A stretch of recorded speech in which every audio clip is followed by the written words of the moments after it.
All right, all right. Hotep, Hotep, ETM Hotep. Hopefully I could be heard. Check, check, check.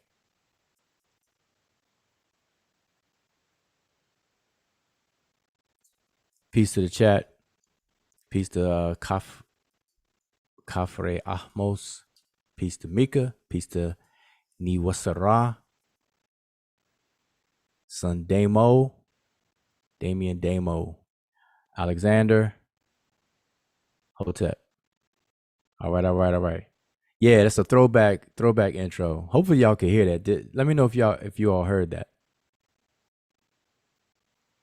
The intro that was. That's a throwback. We're gonna do a couple of throwback intros, and then gonna because people have been saying we start off our shows, it start off real dry. It's just me saying peace and the whole nine. Um, but did y'all hear the intro? Did y'all hear it or just saw it? Just let me know. I just want to make sure it's working. You all let me know. Somebody, I know it's a delay, so somebody can let me know. But that was definitely this throwback. Didn't realize we had a few intros.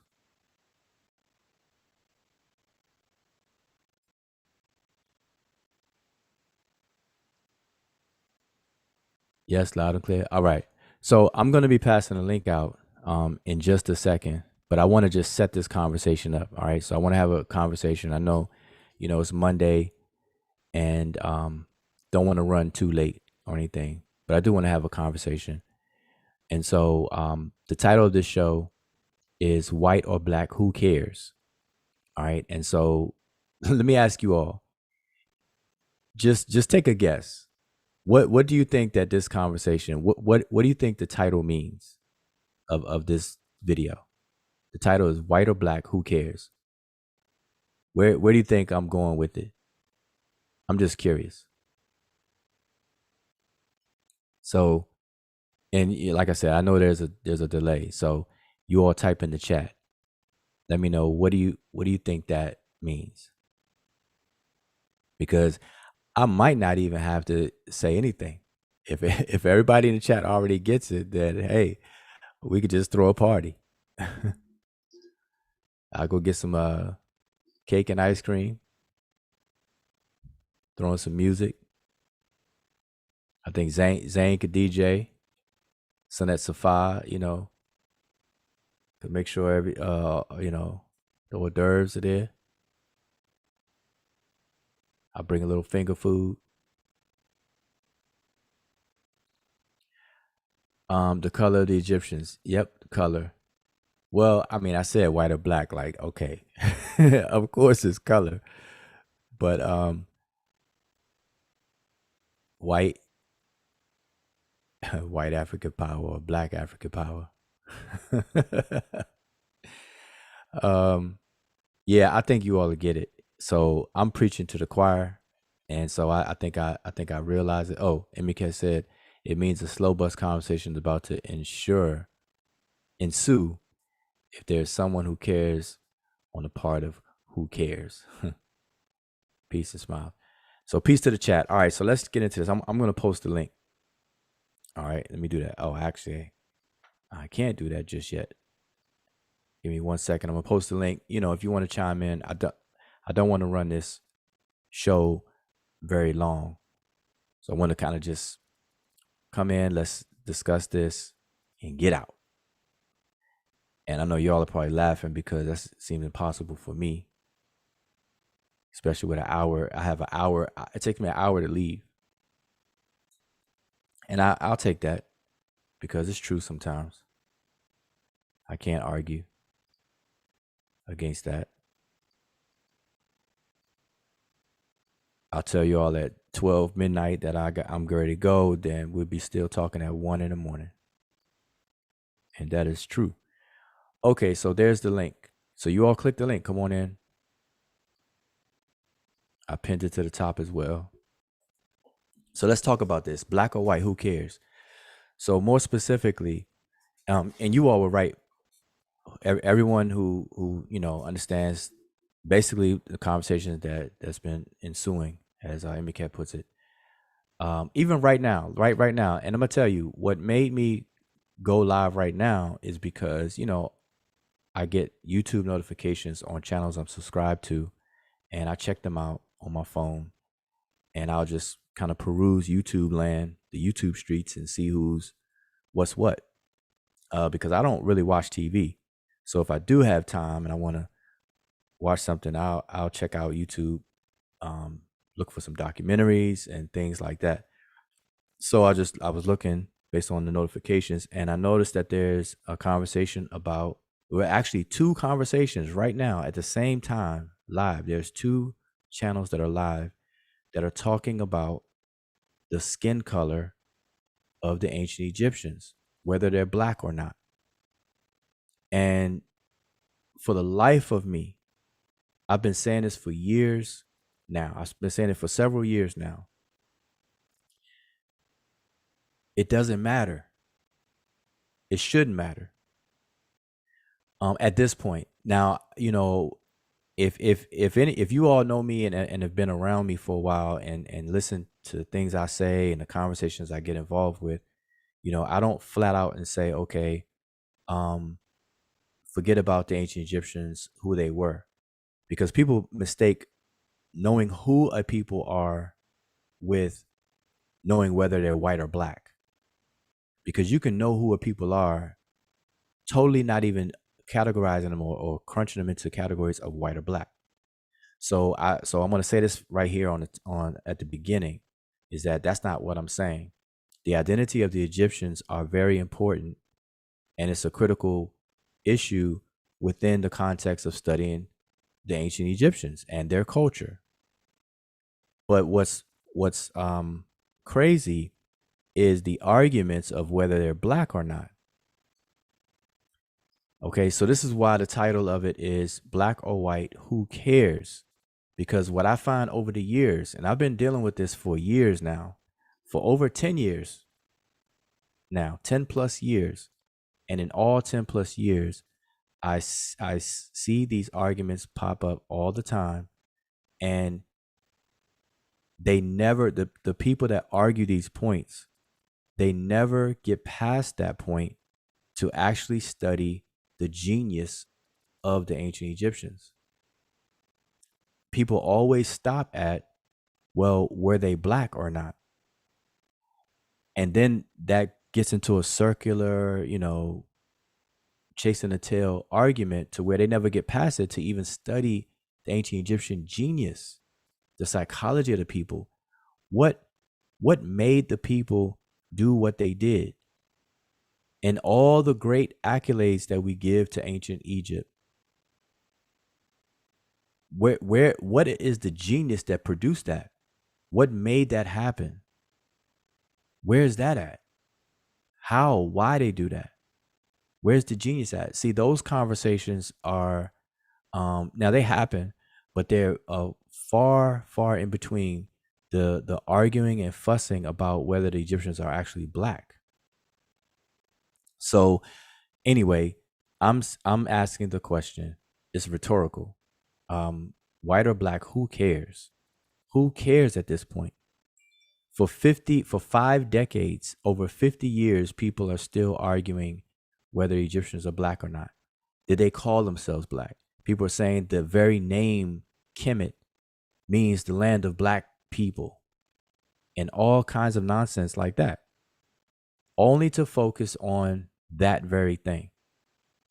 So who benefits from that? It's like it's a default feel good.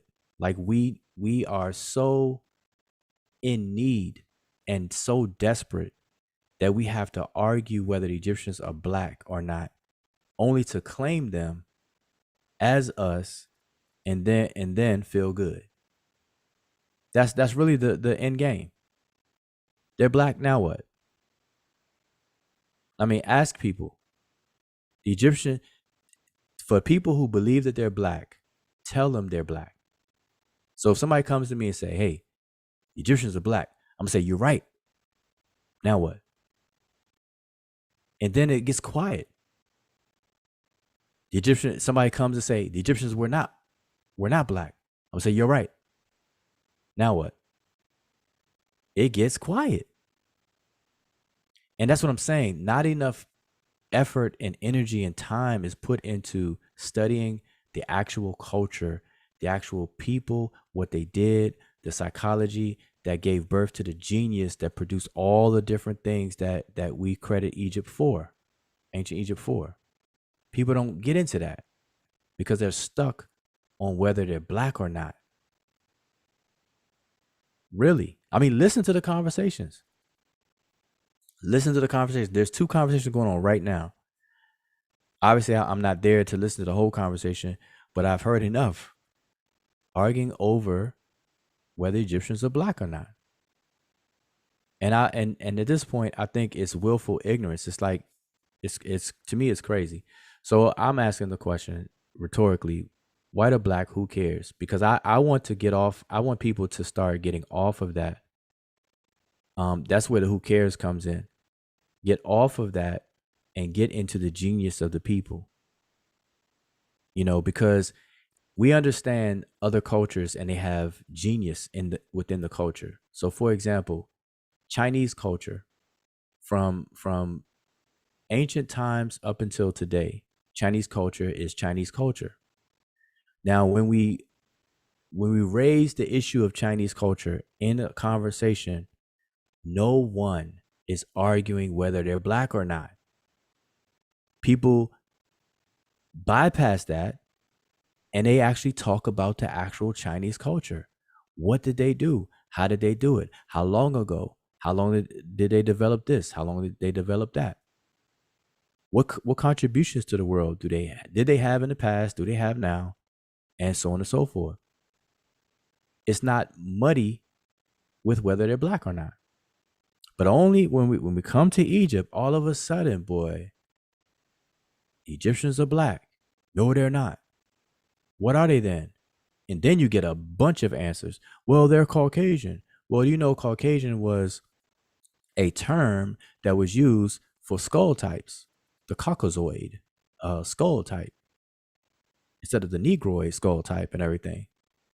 Then you got people who veer off on that. Well, Caucasians are from the Caucasus Mountains, and I mean, you get all kinds of weird conversations once that pops up like that. You know, well, they are really people of the Levant, the Middle East, that came into Kemet and created that culture and civilization. You got those folks. Then you got people say, well, they're Asian. You got some people that say, well, they're Dravidian. They're sister tribes of Dravidians in India. Because over in India, they got a Kush, and they got a Kush over here, Kush over there, a Kish in the Middle East. Here a Kush, there a Kush, everywhere a Kush. that's where the conversation ends up being. So I'm saying, who cares?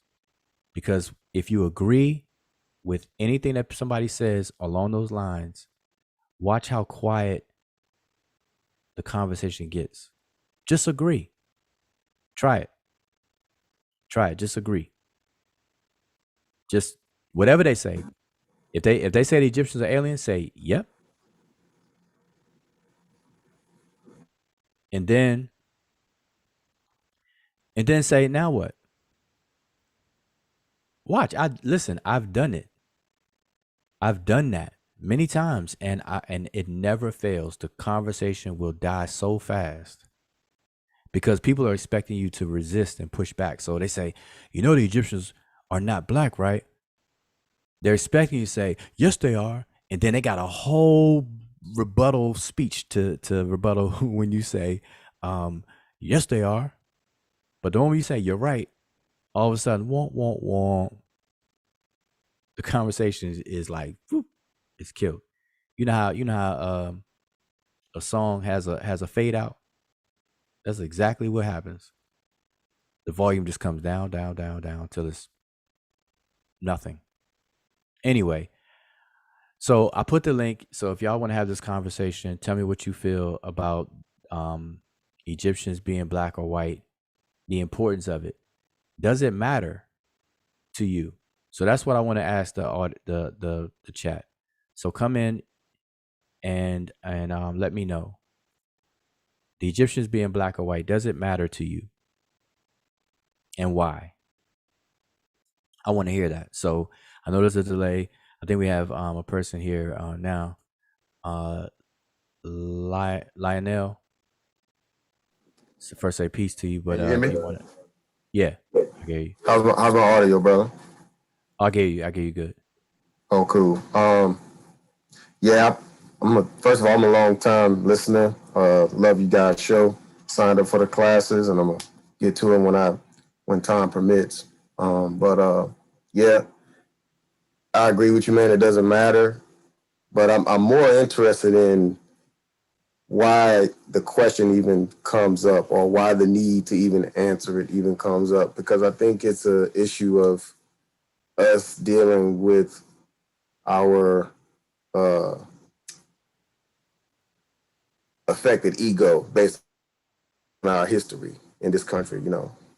And it's the issue that we just have to get over, man.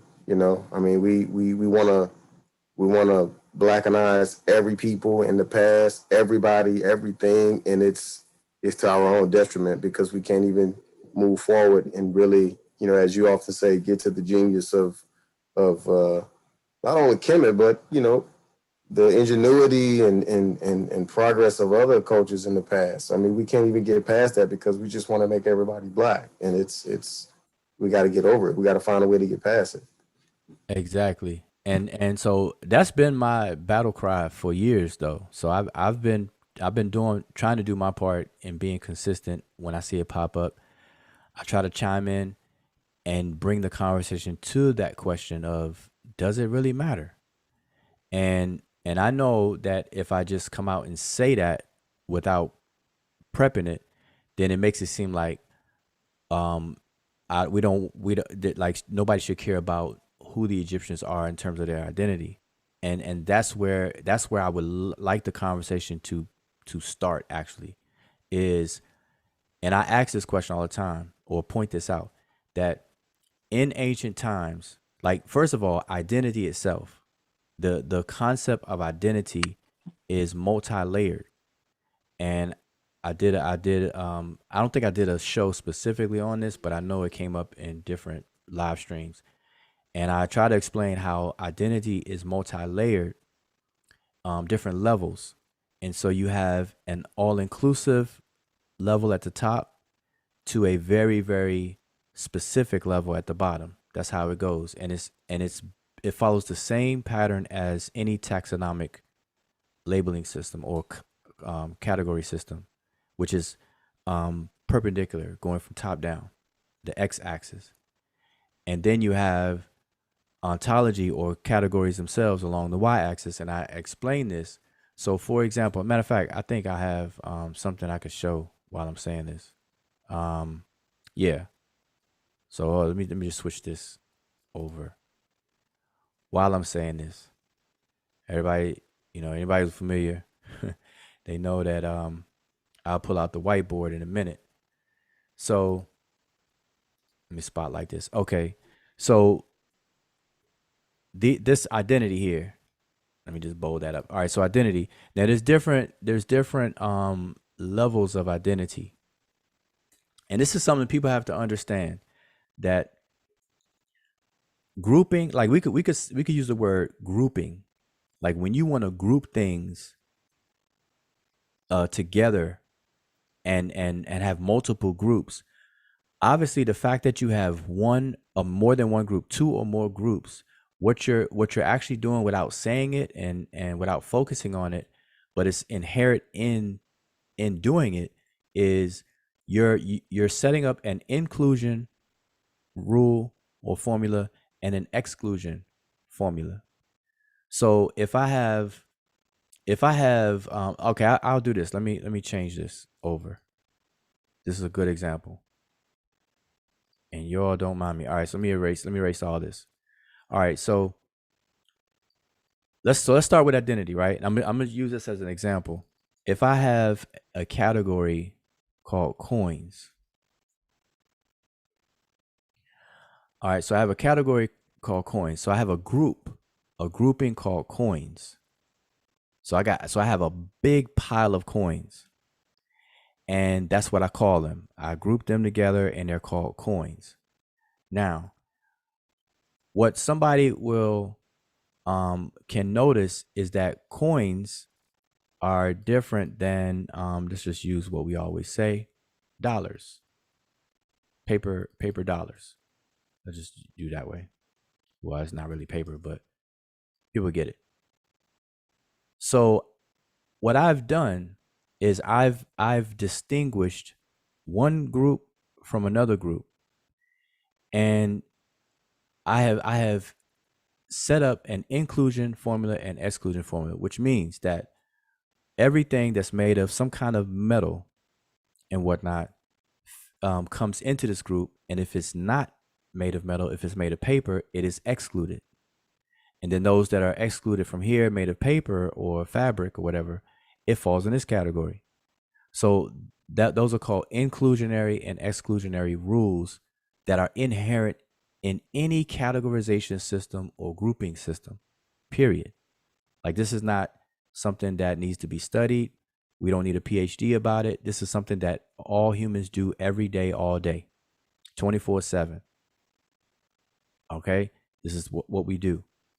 Now, in coins, now this is a high level. So I have all the coins. I have a pile of coins on the floor, a big pile of coins, one of those 5-gallon water jugs. Actually, I actually have one, really, of just coins, all types of coins. So now let me move this over. So now in the coins, now I could start distinguishing subcategories of coins. So I will have, and you all will guess it, I will have pennies. And then I will have next thing is nickels, etc. So I'm not going to spell them all out, but you all get it. So I have nickels, dimes, quarters. Well, I might as well put them all there.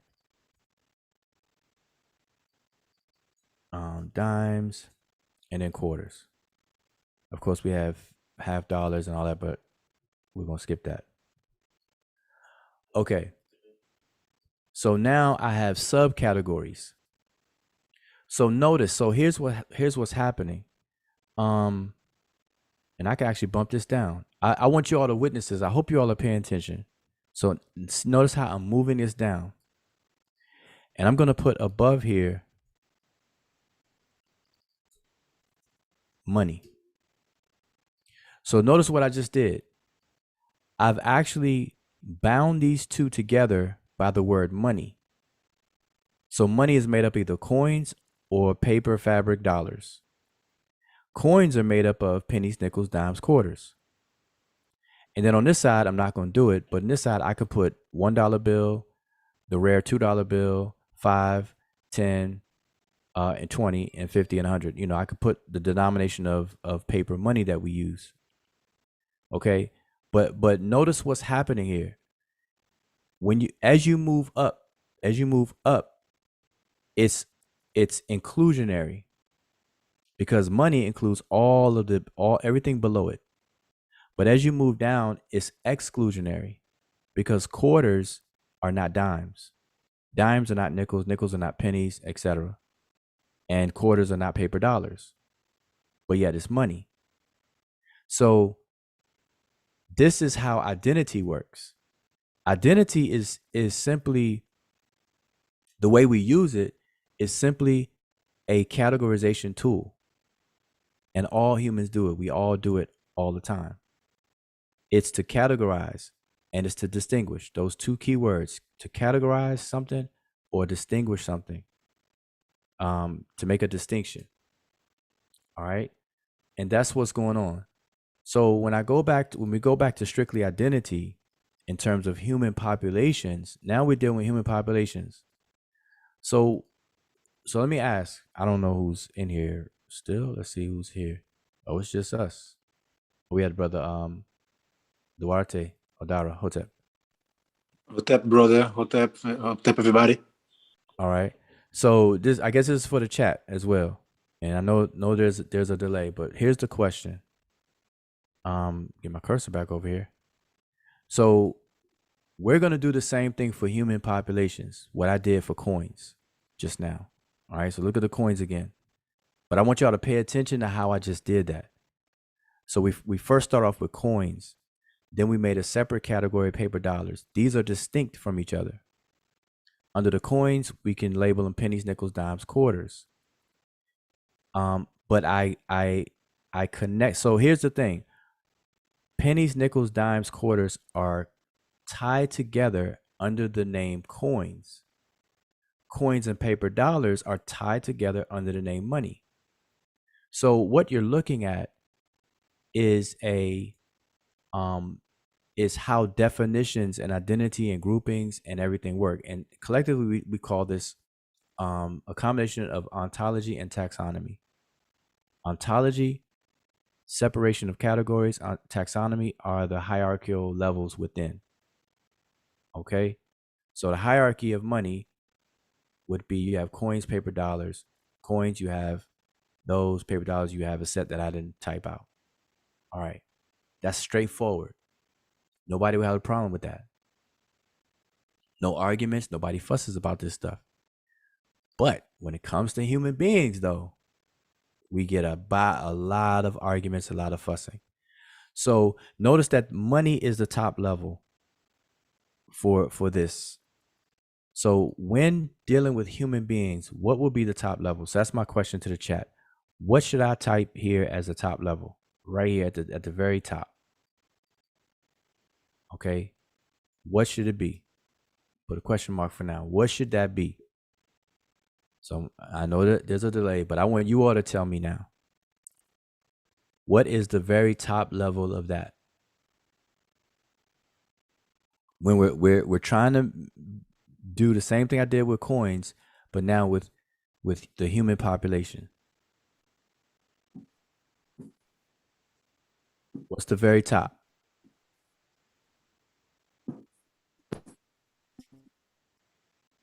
Okay, I love soil. Do you? That's correct. That's they said Homo sapien. Okay, that's very good. We can say that Homo sapien. Actually, a lowercase s. Homo sapien sapien, not sapient. That spell check. All right, Homo sapien sapien. Okay, or we could just simply say human.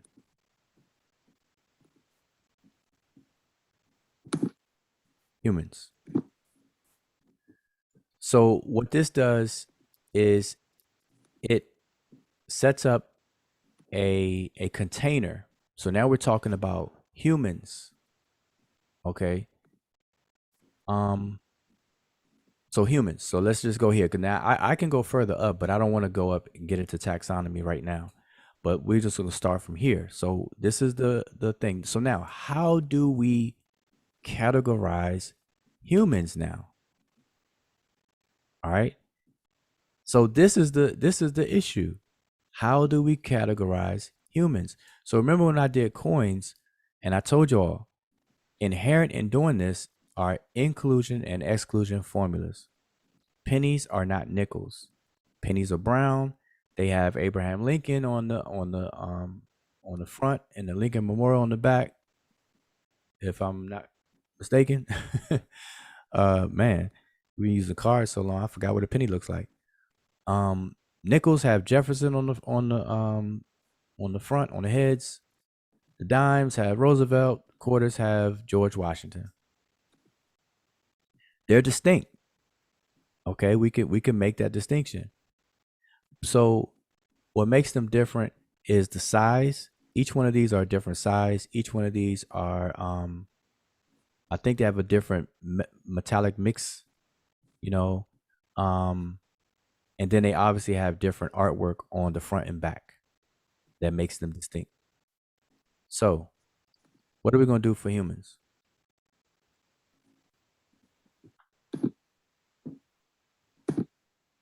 Okay, so we have Okay, so June. Excellent. So one thing we could do, I'm just going to use this and change. So now we have male and we have female. All right, male and female. Now, outside of recent times, with the LGBTQ and this issues with gender, outside of the recent stuff, nobody would argue about this right here. We have humans worldwide, Homo sapiens sapien, all of humanity, almost 8 billion humans on the planet Earth. We can divide all of humanity into two groups, male and female. Guess what? Nobody will argue about that. Nobody argues that. So that's a major distinction that's done. And the inclusion exclusion rules are very simple. We could base it on your not your orientation, sexual orientation, but your birth, your gender, that's determined by your sex chromosome, whatever. If you're X, if you're XY, you're a male. If you're XX, you're a female. Period, point blank. We can make it that simple. All right. So now, so here's the question, and I'm trying to connect it back to why it doesn't matter, or why the arguments that are going on to this day are just backwards. Is that today we identify people with multiple levels, and I erased one. I should have kept it here. Looks. So we have these points of identity here as far as criteria. So some people are categorized based on how they look. Some people are categorized based on genetic ancestry. Some people are categorized based on cultural heritage. Some people are categorized on a continent basis. Some people are categorized on a country basis. And then you have a tribe base. And all of these are different levels of identity. And what happens in these conversations is that people will mix and match and blend and stir the pot of all these different levels, and the conversation will never ever get anywhere. So here's the question. In ancient times, before colonialism and the Western influence, what people call the Western influence, prior to that, what was the main level or criteria used to distinguish one human population from another? So I'm asking that whoever's on the panel here, and I'm asking the chat. What was the top distinguishing factor that allowed people to group human populations in ancient times? That's my question. So I'm watching the chat, and who else is in here? Now the link is pinned to the top, so if anybody wants to come in, people are rotating. I think we lost Odara. We have Cafre Ahmos, and I can't hear you. I hope that's not just me. Peace, Joe. Can you hear me? Yeah, I can hear you now. There you go. Yes, this is Brother Lionel again, man. I had to update my account on Zoom. Oh, okay. All right, so you back in. But yeah, I mean, I don't want to, overstep, talk out of turn or anything like that. But as far as I understand it, it was Okay, your mic is fading in and out though. specifically the language. Hey, can you hear me? Okay, it's just like Can you hear me now? okay, yeah, I can hear you. Volume is good, but it's not like you have a weak signal to where it's coming in and out. Okay. Okay, I think I can hear you now. So just repeat what you said. No, I was just saying that in antiquity, it was mainly based on your culture. more Okay. specifically your language. Okay. So let's stop. Let's stop there because I think a couple people in the chat said the same. So culture. Where's my cursor? All right. So culture was king. So let's get culture over here. Not even cultural heritage, but culture. So let's just put culture out here by itself. So culture was the main. Let's move this out the way.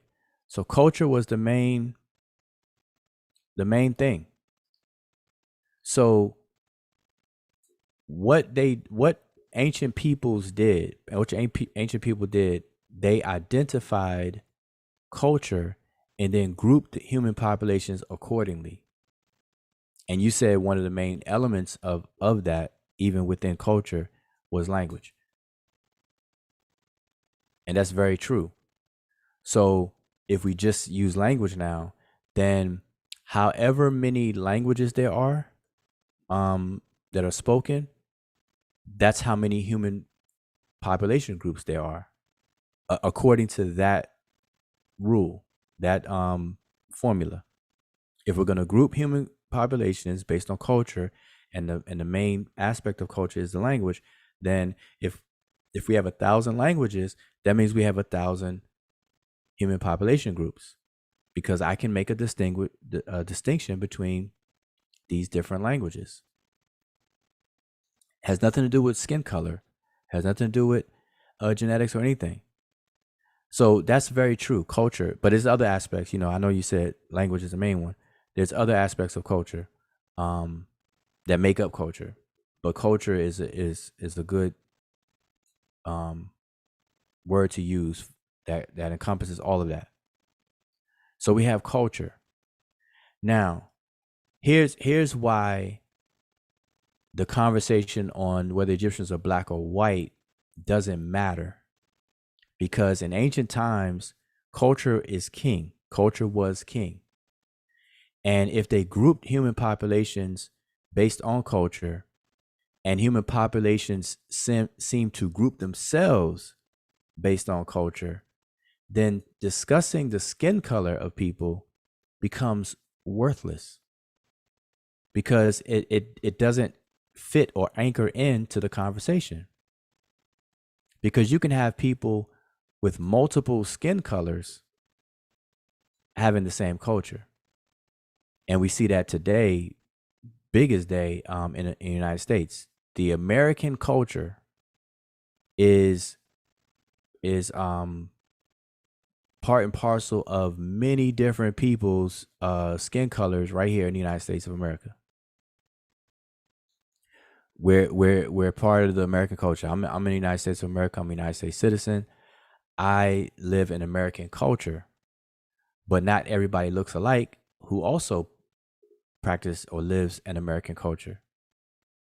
So culture is not, there's no DNA or gene that's going to code for culture. So that's irrelevant to the conversation. Looks are irrelevant to the conversation. And so this is why, if you're going to study the Egyptian culture, then whether they're black or white doesn't matter. I can't say it any more simple than that. It seems like is a lot that should be said about that, but it really isn't. It's really that simple. If you're going to study the culture of ancient Egypt, then the skin color of the people doesn't speak to that. It just doesn't speak to that. All the elements of culture speaks to the culture, not the skin color, because skin color doesn't make culture. Hands down. So this, I just want people to kind of get a whole, grasp of that. Why it doesn't matter. It really doesn't. So culture is there. But look at what we do today. This is what we do today. We group human beings based on looks. We group human beings based on genetic ancestry, continent, country, and tribe. Now I have cultural heritage over here, because I was using it differently than just straight up culture. So here's the thing. Here's a question that is going to be hard to deal with for a lot of people. Most of us would say, like, African American. The term African American is used by pretty much a lot of people today. They say, "What are you?" Okay, I'm an African American. Or there's roughly 40 million, 40 to 45 million blacks in America, but then specifically we have African Americans. So let's do that real quick. Do I have it here? Oh, I already have that. Let's do this real quick.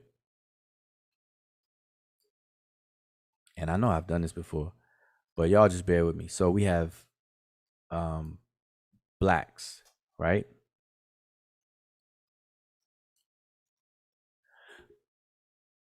So we have about 40, 45 million blacks in America. But now, are all blacks the same? And the answer is no, because we can further distinguish. We can make some more distinctions here. So we have immigrants who, and I don't spell that. Why that I don't think that looks right, but hey. And then we have and I don't want to. I was going to say native, but I definitely want to get into the Aboriginal argument. Yeah, But please don't do that, Brother Joe. Please don't right, do that. exactly. So we have immigrants here, and then we have and I don't want to get it. I don't want this to get into a FBA or ADOS argument either. But we have well, what do we want to call them? Because it's there. In other words, there are two major distinctions between blacks here in the United States. There are people who come on their own through family, through immigration, and so on and so forth. And then we have people who are here as a result of the slave trade. So I'm just gonna put slavery, Yeah. just to keep it simple, because I don't want to veer off on a tangent. Although I would, I just don't want to feel like doing it right now. So we got two different types. Okay, so not all blacks are the same. And that actually does lend to the ADOS argument of reparations and so on and so forth. I don't want to go down that road, but this distinction manifests in those conversations every time, because immigrants have a different argument than those people who are direct descendants of the institution of slavery, and so on and so forth. So this is our identity. Now, those people here on this side are usually referred to as African American.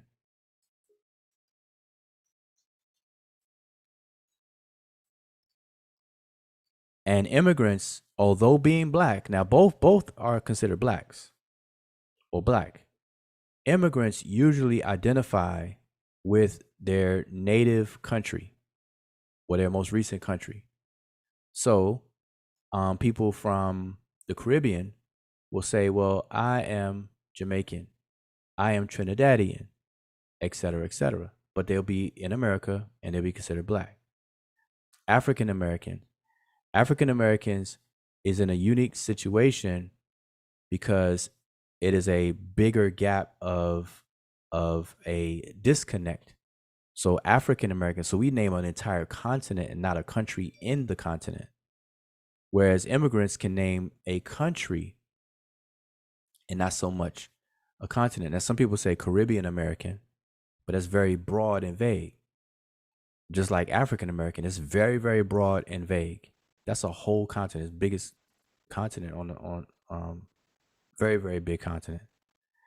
So this is how we deal with things today. So this is on a continental level. Now here's back to the thing I said that's gonna be very hard for people to deal with or answer is African Americans. We tend to say that okay, we're African American.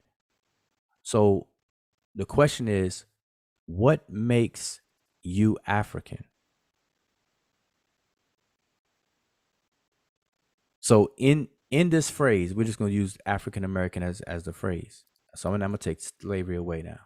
I don't wanna piss anybody off. So we have immigrants and we have African Americans because generally immigrants don't refer to themselves as African Americans and they're usually not identified exonymically as African Americans either. Although, there's some slippage and overlaps a bit, but for the most part, it's not. When you say African American, everybody knows, okay, you here because of slavery. Immigrants like, all right, you came over here afterwards. Even though you may have experienced your ancestry may experience slavery in the Caribbean or somewhere else, yes, but not in America. Anyway, so what makes African Americans African? And I'm asking that whoever's on the panel and whoever's in the chat. Uh,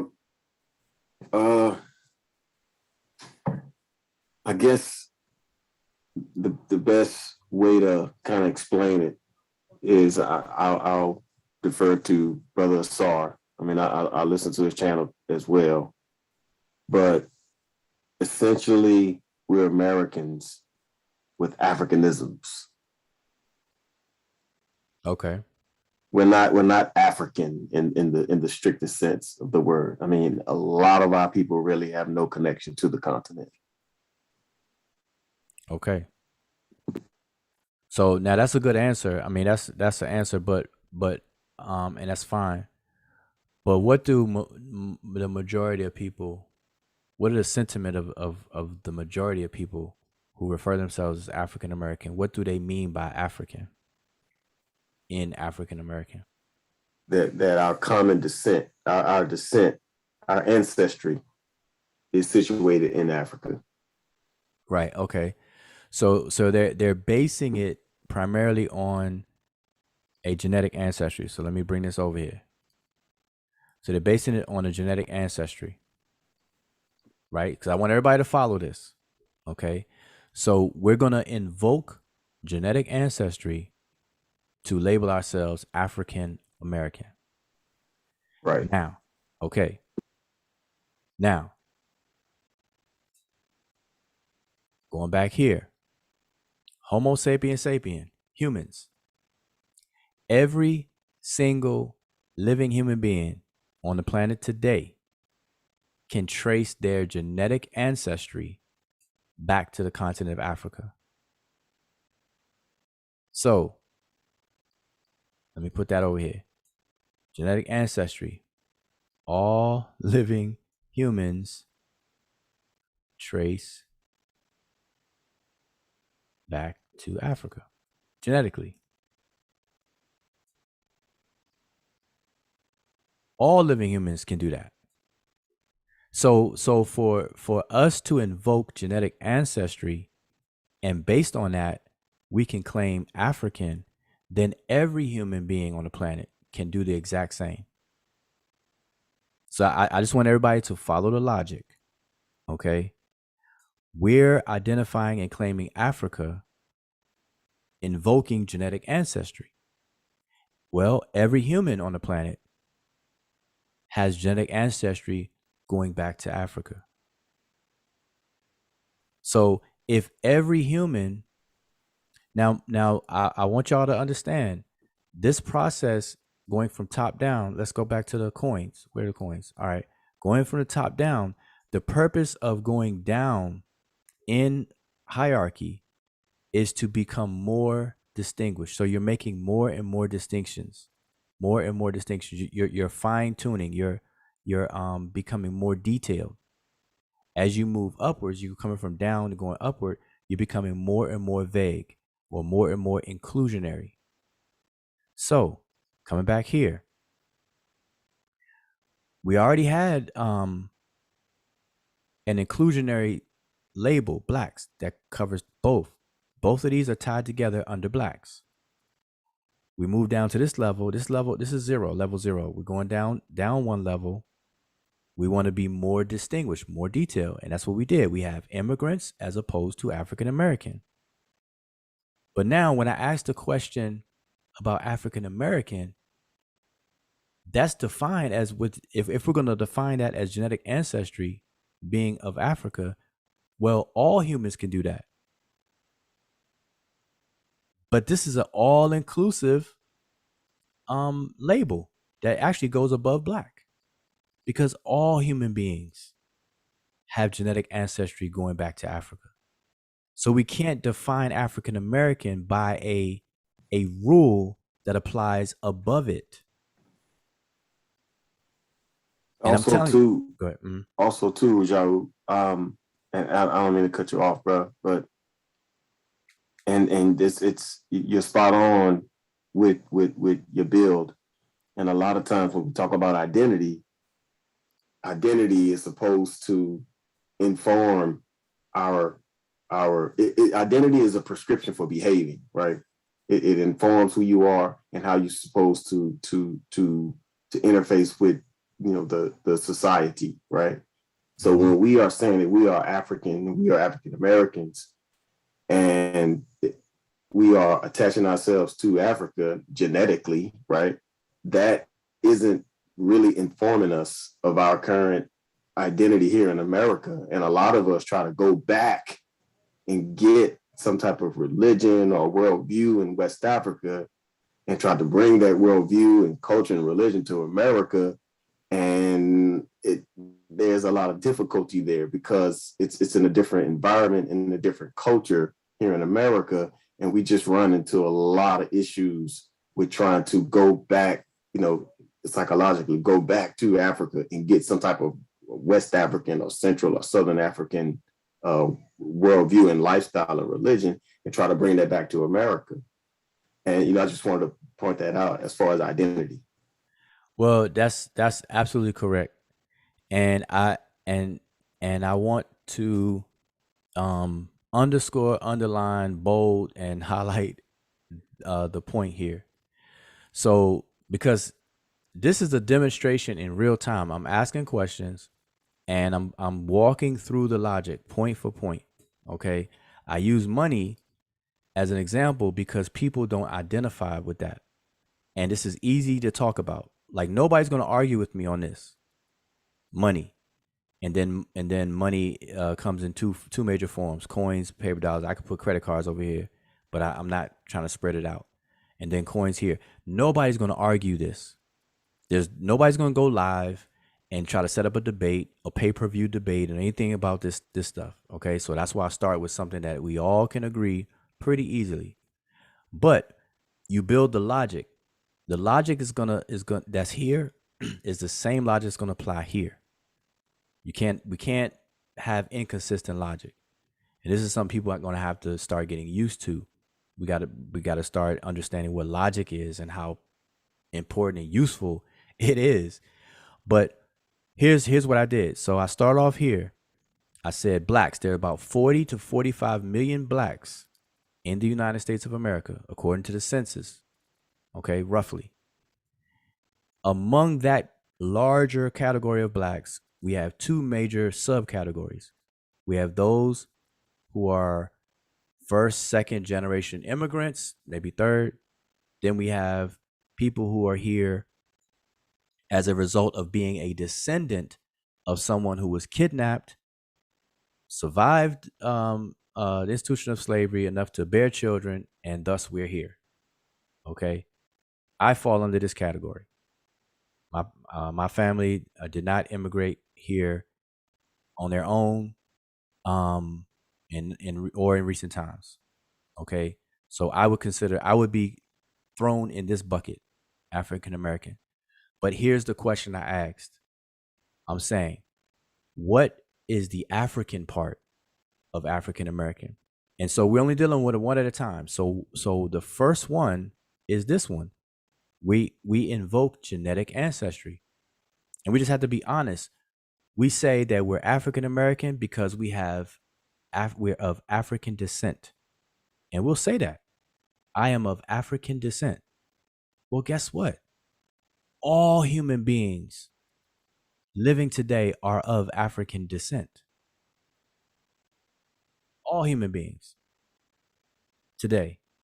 So us invoking that for to move down in a more distinguished way is backwards, because we just invoke something that applies to all humans. That's why I moved it up here. So that's where we are. So I know people in the chat. I glanced and I thought I saw somebody say disagree, but you're gonna have to explain why you disagree with the logic. The logic is sound. What I'm saying, unless you believe that there are living human beings on the planet right now that don't trace their ancestry back to Africa, that's the only way that you can get around this. Okay.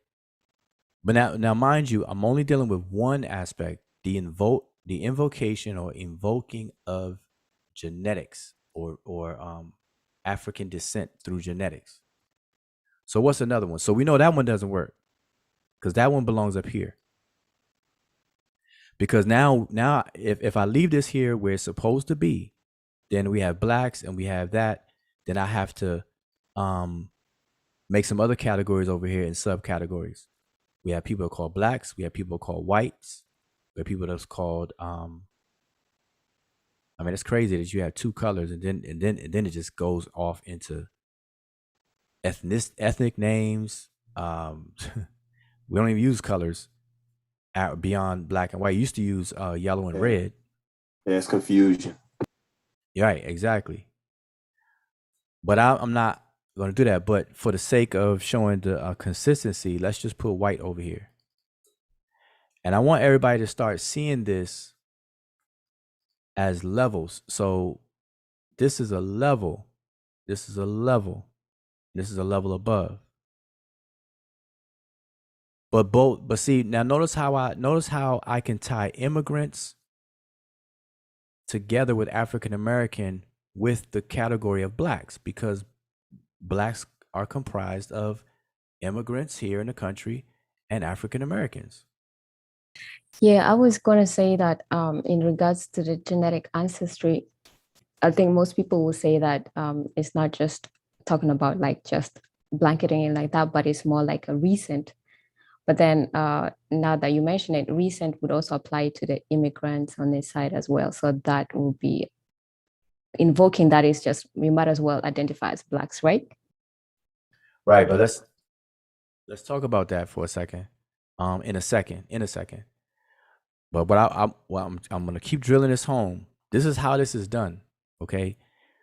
I am tying a rope or I'm gluing immigrants to African Americans by creating a container called blacks. So we have black immigrants and we have black African Americans. African Americans are distinguished from immigrants, but they're both black. Now, this rope or this glue, I can glue blacks with whites. I can now glue this together under human beings, because both blacks and whites are human beings. And guess what? All human beings have genetic ancestry going back to Africa. Okay?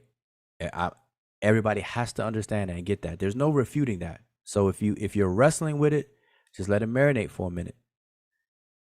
It should make sense after a while. So now, what Emiket was saying comes into the conversation. Because in order for this to work, because right now just saying African ancestry, that's not enough. So now we have to put a time frame on it. So what because this applies, I just don't want to take the time out to draw lines and all the lines and everything. But if I drew a line that connects, from here to here and here, and then from here to here to here, you'll see it better. I just don't want to take the time to do that. But now, if genetic ancestry does not distinguish, but it actually combines these two, then now we're still back at square one. So let's invoke something else. So now we're going to invoke recent African ancestry. This is what Emiket just said. Now African American is being defined by recent African ancestry instead of just African ancestry, because all humans have that, but all humans don't have recent African ancestry. So that's a good distinguishing aspect. So this can't be, as Emiket said rightfully, this can't be simply African American though, because this also applies to immigrants. So this goes on this level of blacks. This goes beside blacks. So this is really a parentheses type of thing for blacks. And I hope y'all are following like how this works. Okay. So this has to be on that level. It can't be on this level because it applies to both. Now, it fits soundly right here because whites cannot claim this. So let me put this over here. I can't do this on this side. If I could, then it makes no sense. I would have to bump it up. Y'all get it? When, in other words, when a rule applies to two distinct things, it has to be bumped up to the higher level. So instead of recent, this is what do I want to say? Not recent. What's the opposite of recent? You got recent. What's the opposite of recent? Past, I'm thinking. No, all of it's past. I'm just trying to say, all right, let's just older. Now that's a distinction. Blacks have recent African ancestry, whites have older African ancestry. Everybody has to agree with that. Unless you believe that human beings, not all human beings, emerged from the continent of Africa. And that's a whole nother conversation because that gets to the outer Africa theory, outer Africa 1 and 2 and all that kind of stuff. I'm not trying to deal with that tonight. But just follow me on this. So now we are logically sound again. We couldn't put this one on down here. We had to put this up high. So now we are making these distinctions. Okay, but recent and older is vague. So now we have to give a time frame. Where's the cutoff point? When we say recent African ancestry, what time frame are we talking about? If I could try to guess, it would be at the nascent of history, right? When writing began. I mean, just as a general ballpark time frame, maybe like what, Bronze Age? Okay. And newer. Okay. So now, but remember, we're trying to answer the question. So I don't want to lose the question. We're trying to answer the question of the Africa in African American.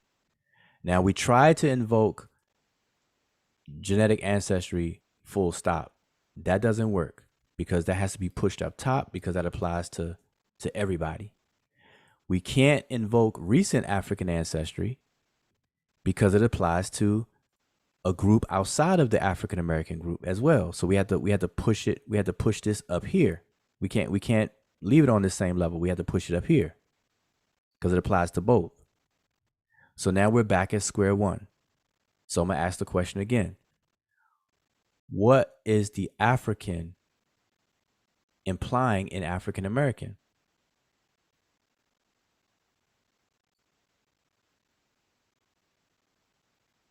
And listen,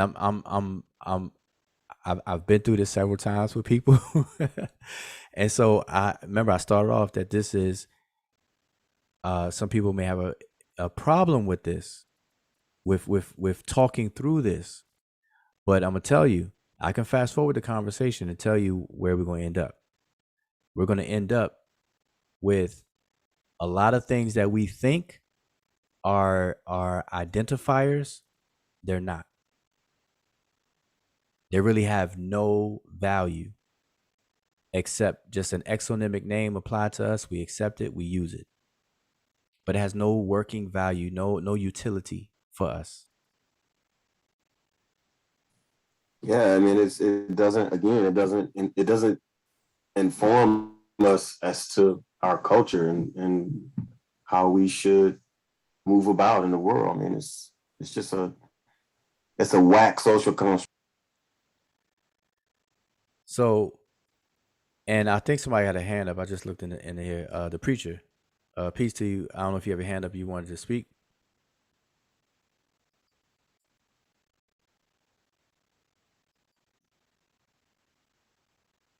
Oh, you know what? Your mic is not. So preacher, if you, I think you have a mic issue because I don't even see that you've activated your mic at all. So if you can hear me, you probably have to go leave out and come right back in. All right. So yeah, because I don't see your mic. You don't even have a mic icon.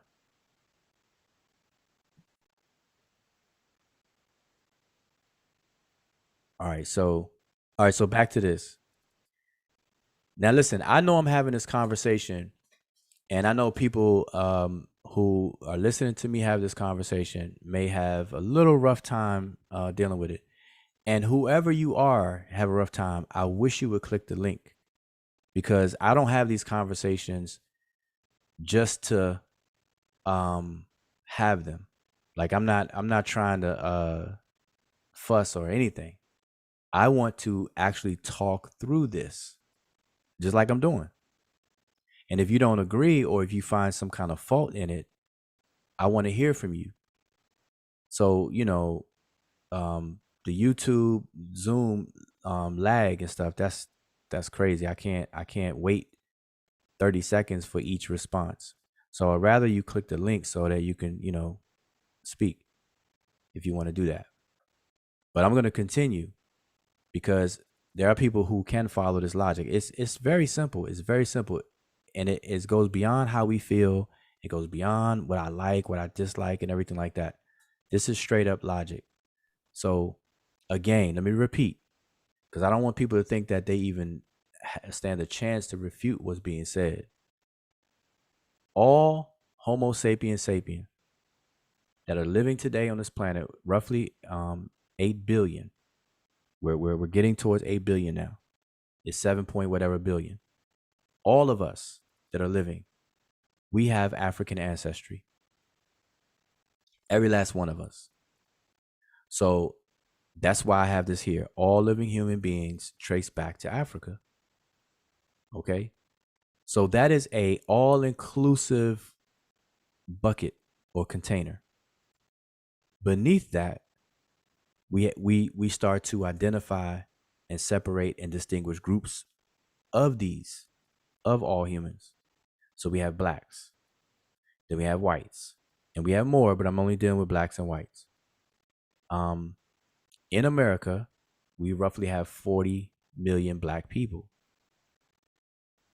Among those 40 million black people, we can make more distinctions. We have immigrants who are referred to as blacks, and we have African Americans who are also referred to as blacks.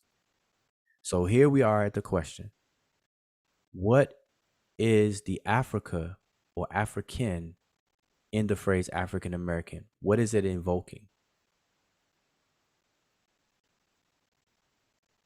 That's my question. What is it invoking?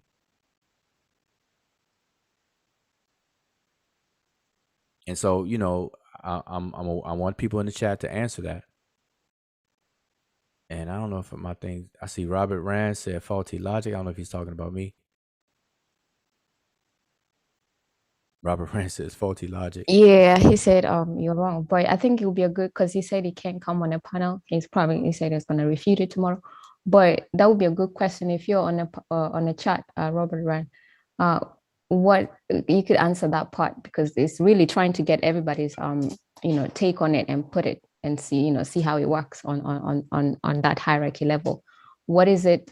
What is the African in the African American in invoking? So if you know that, just put that in the chat at least, so you can participate even though you're not on the panel tonight. Okay, so Robert Rand, he says, we know we carry the sickle cell gene. That's very true, but I don't understand how that helps this. I don't understand how that would show that I'm wrong on anything. Because I've already accounted for that by separating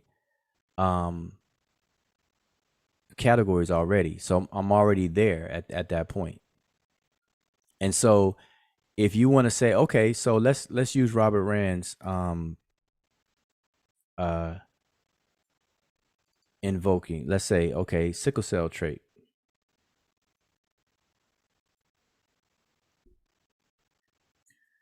Okay, so African Americans have the sickle cell trait.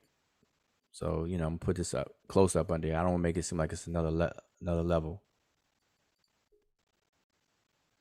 So we have a sickle cell trait that makes us distinguish, and that makes us African. So far, that's what Robert Rand is offering. He's saying, oh, and cultural continuity. Well, okay, see, in order to invoke cultural continuity, then we have to identify those cultural elements then, because one of the high points of culture is language. African Americans don't speak African languages. Now we can learn them. Yeah. We could learn them. So I'm not being naive to us learning them, but I'm saying culturally we don't speak African languages. We speak English.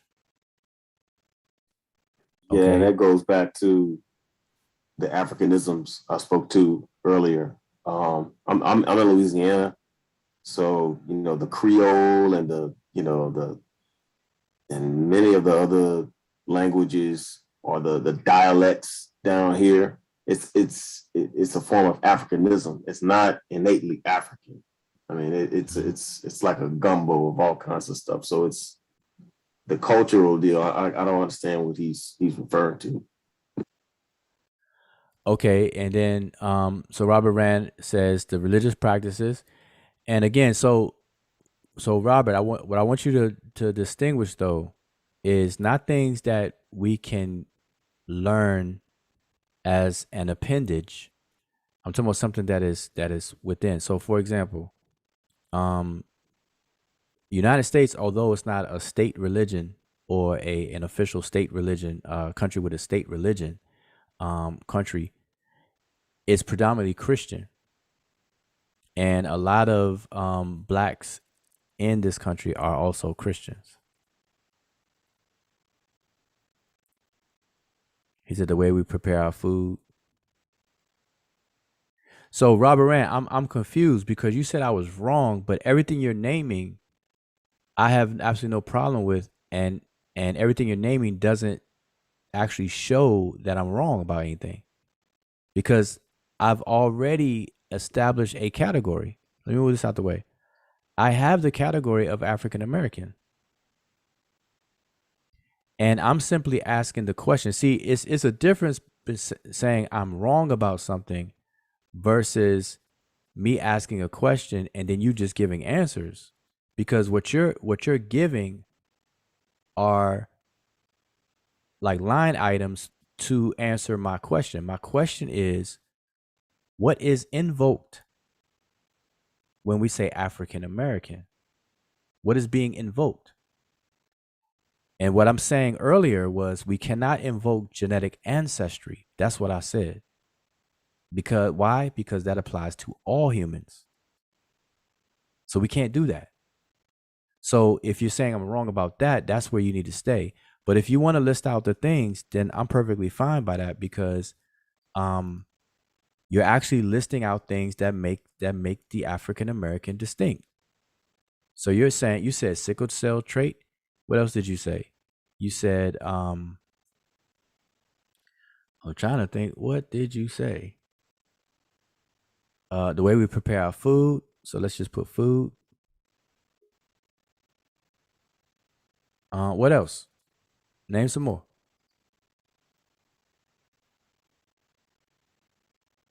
He said white Christianity is different from African ancestors' Christianity. Well, the tenets of Christianity are the same. It's just how it manifests in practice was different.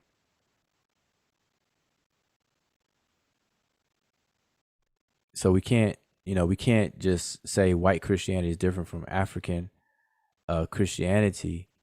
But you can't invoke the word African on that. Just say,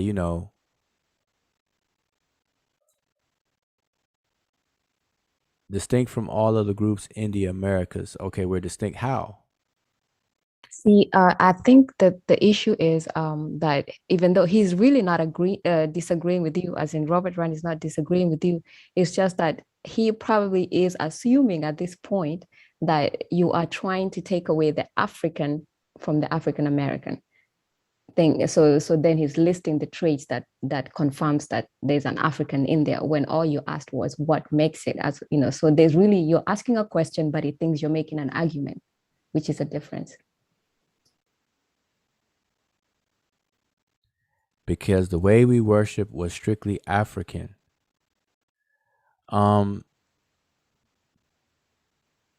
Okay, so let's do this. So let's pause because see, what I don't want to happen, I don't want anybody, including yourself, Robert, I don't want you to think that you disagree with me if you really don't. If there really isn't a disagreement. So I want to make this clear that the only claim that I actually made, or the claim that I pointed out, was that we cannot invoke genetic ancestry at this level of African American. We cannot put this here. This has to go way up here because all living human beings are genetically have genetic ancestry back to Africa. So that's what I'm saying. So when you said I was wrong, I'm still confused on what you're saying I'm wrong about. And I think Imicat may be right. You may be assuming I'm trying to remove the African from African American. Yeah, which is impossible because you have it on the top as recent African ancestry. So you can't take away the top level when it's already on the top level. So everything Robert Rand is saying is proving the fact that the African American and where you put the African American on top of it is the recent African ancestry. So that is there. So nobody is trying to take it away at this point. If that makes it clear, it's already on the screen. It's there on the top layer. Okay, so let's do this. All right, so let's do this. It's 11 o'clock, and I wanna do another example. So every on the top level. So everything Robert Rand is saying is somebody came in, have to mute their mic. Nyame. That's me. All right, peace. Yeah, I can hear you. All right. Now I just came on. Go ahead, finish talking. Okay, so let me okay, so before because I'm gonna show it, I want to do another exercise that's related to this. So before I move to that, did you have something to say to this what we're talking about? Go ahead. Okay, so I'm gonna so I want everybody to pay attention. I'm gonna move to a different exercise. This is the same thing now. I'm not moving topics. I'm not changing topics at all. I'm just gonna start a new exercise with this. Because everything I did so far was like a flow from one exercise. I started with the money to actually help everybody understand how taxonomy works, how categorizations work, how groupings work. Okay, and hopefully people will understand what's going on. So Robert Rand, though, before I move on, though, I don't think we disagree. At least so far. So maybe if you came on here and clarified, or maybe another time. All right. So I don't want it to seem like we disagree when we don't. Okay. So let me move to another exercise so we could pull it out. So here's a question: who is more African? Now, I did a survey asking this question on Facebook. I did it several years. I did it twice, several years apart. I did it once 1 year, and then I waited a whole nother year and some change, I believe, and did it again. And I compared notes. Okay. So that's how I get it in. But anyway, so here's the question. Who is more African? So I'm gonna do this exercise with you all right here live right now. All right. So here's a scenario. Now, I want somebody in the on the panel to read this, because I don't want to be the only one talking. Because so somebody read this right here. Read the screen for me, please.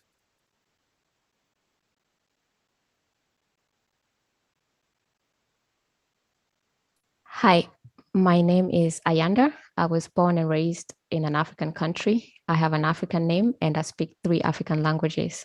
I practice local African traditions in daily life and I observe African festivals. My parents were also born in Africa and my ancestors are from Africa. Okay, that's pretty straightforward, right? And like I know there's a delay in the chat and all that good stuff, but I just want to keep it moving. Hopefully everybody understands. This is very basic. Okay. So we have a female. We know her name. We know where she was born, or we know that she was born in an African country. She has an African name, which is Ayanda. She speaks 3 African languages.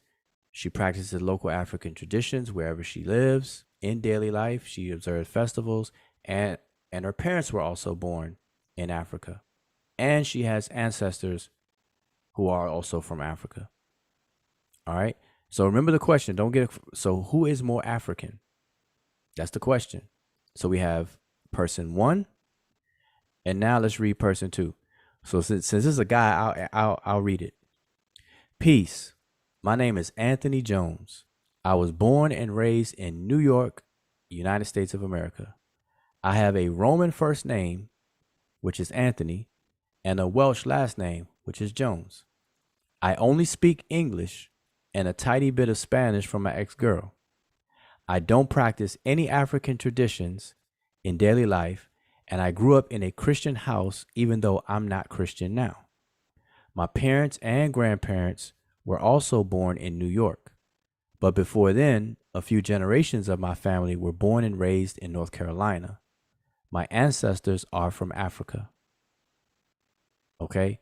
So let's stop here and try to answer this question.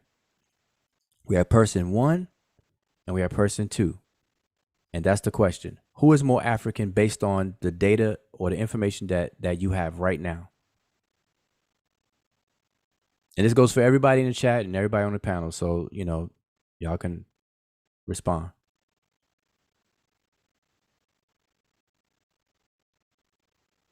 Ayanda. Okay. So Zane says Ayanda. Who else? Everybody agree? Yep, agreed. Yes, based on the info, yes. Okay. Based on what you know, based on the intel that you have right now, who is more African? And so far on the panel, everybody agrees that Ayanda is more African. So I want to hear from the chat. So drop your answers in the chat. Who is more African based on the intel that you have right now? And I know it's a delay. I can't stand that little awkward silence. So I'm gonna keep talking, but I want to see some answers in the chat. I see Randall Buster timed out. What's going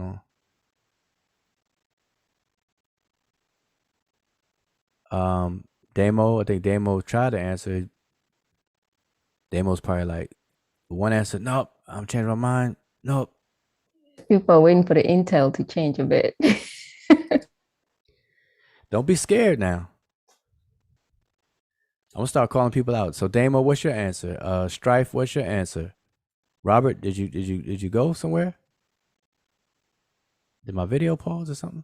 No, no, I'm here, bro. I'm reading something right now. I'm sorry.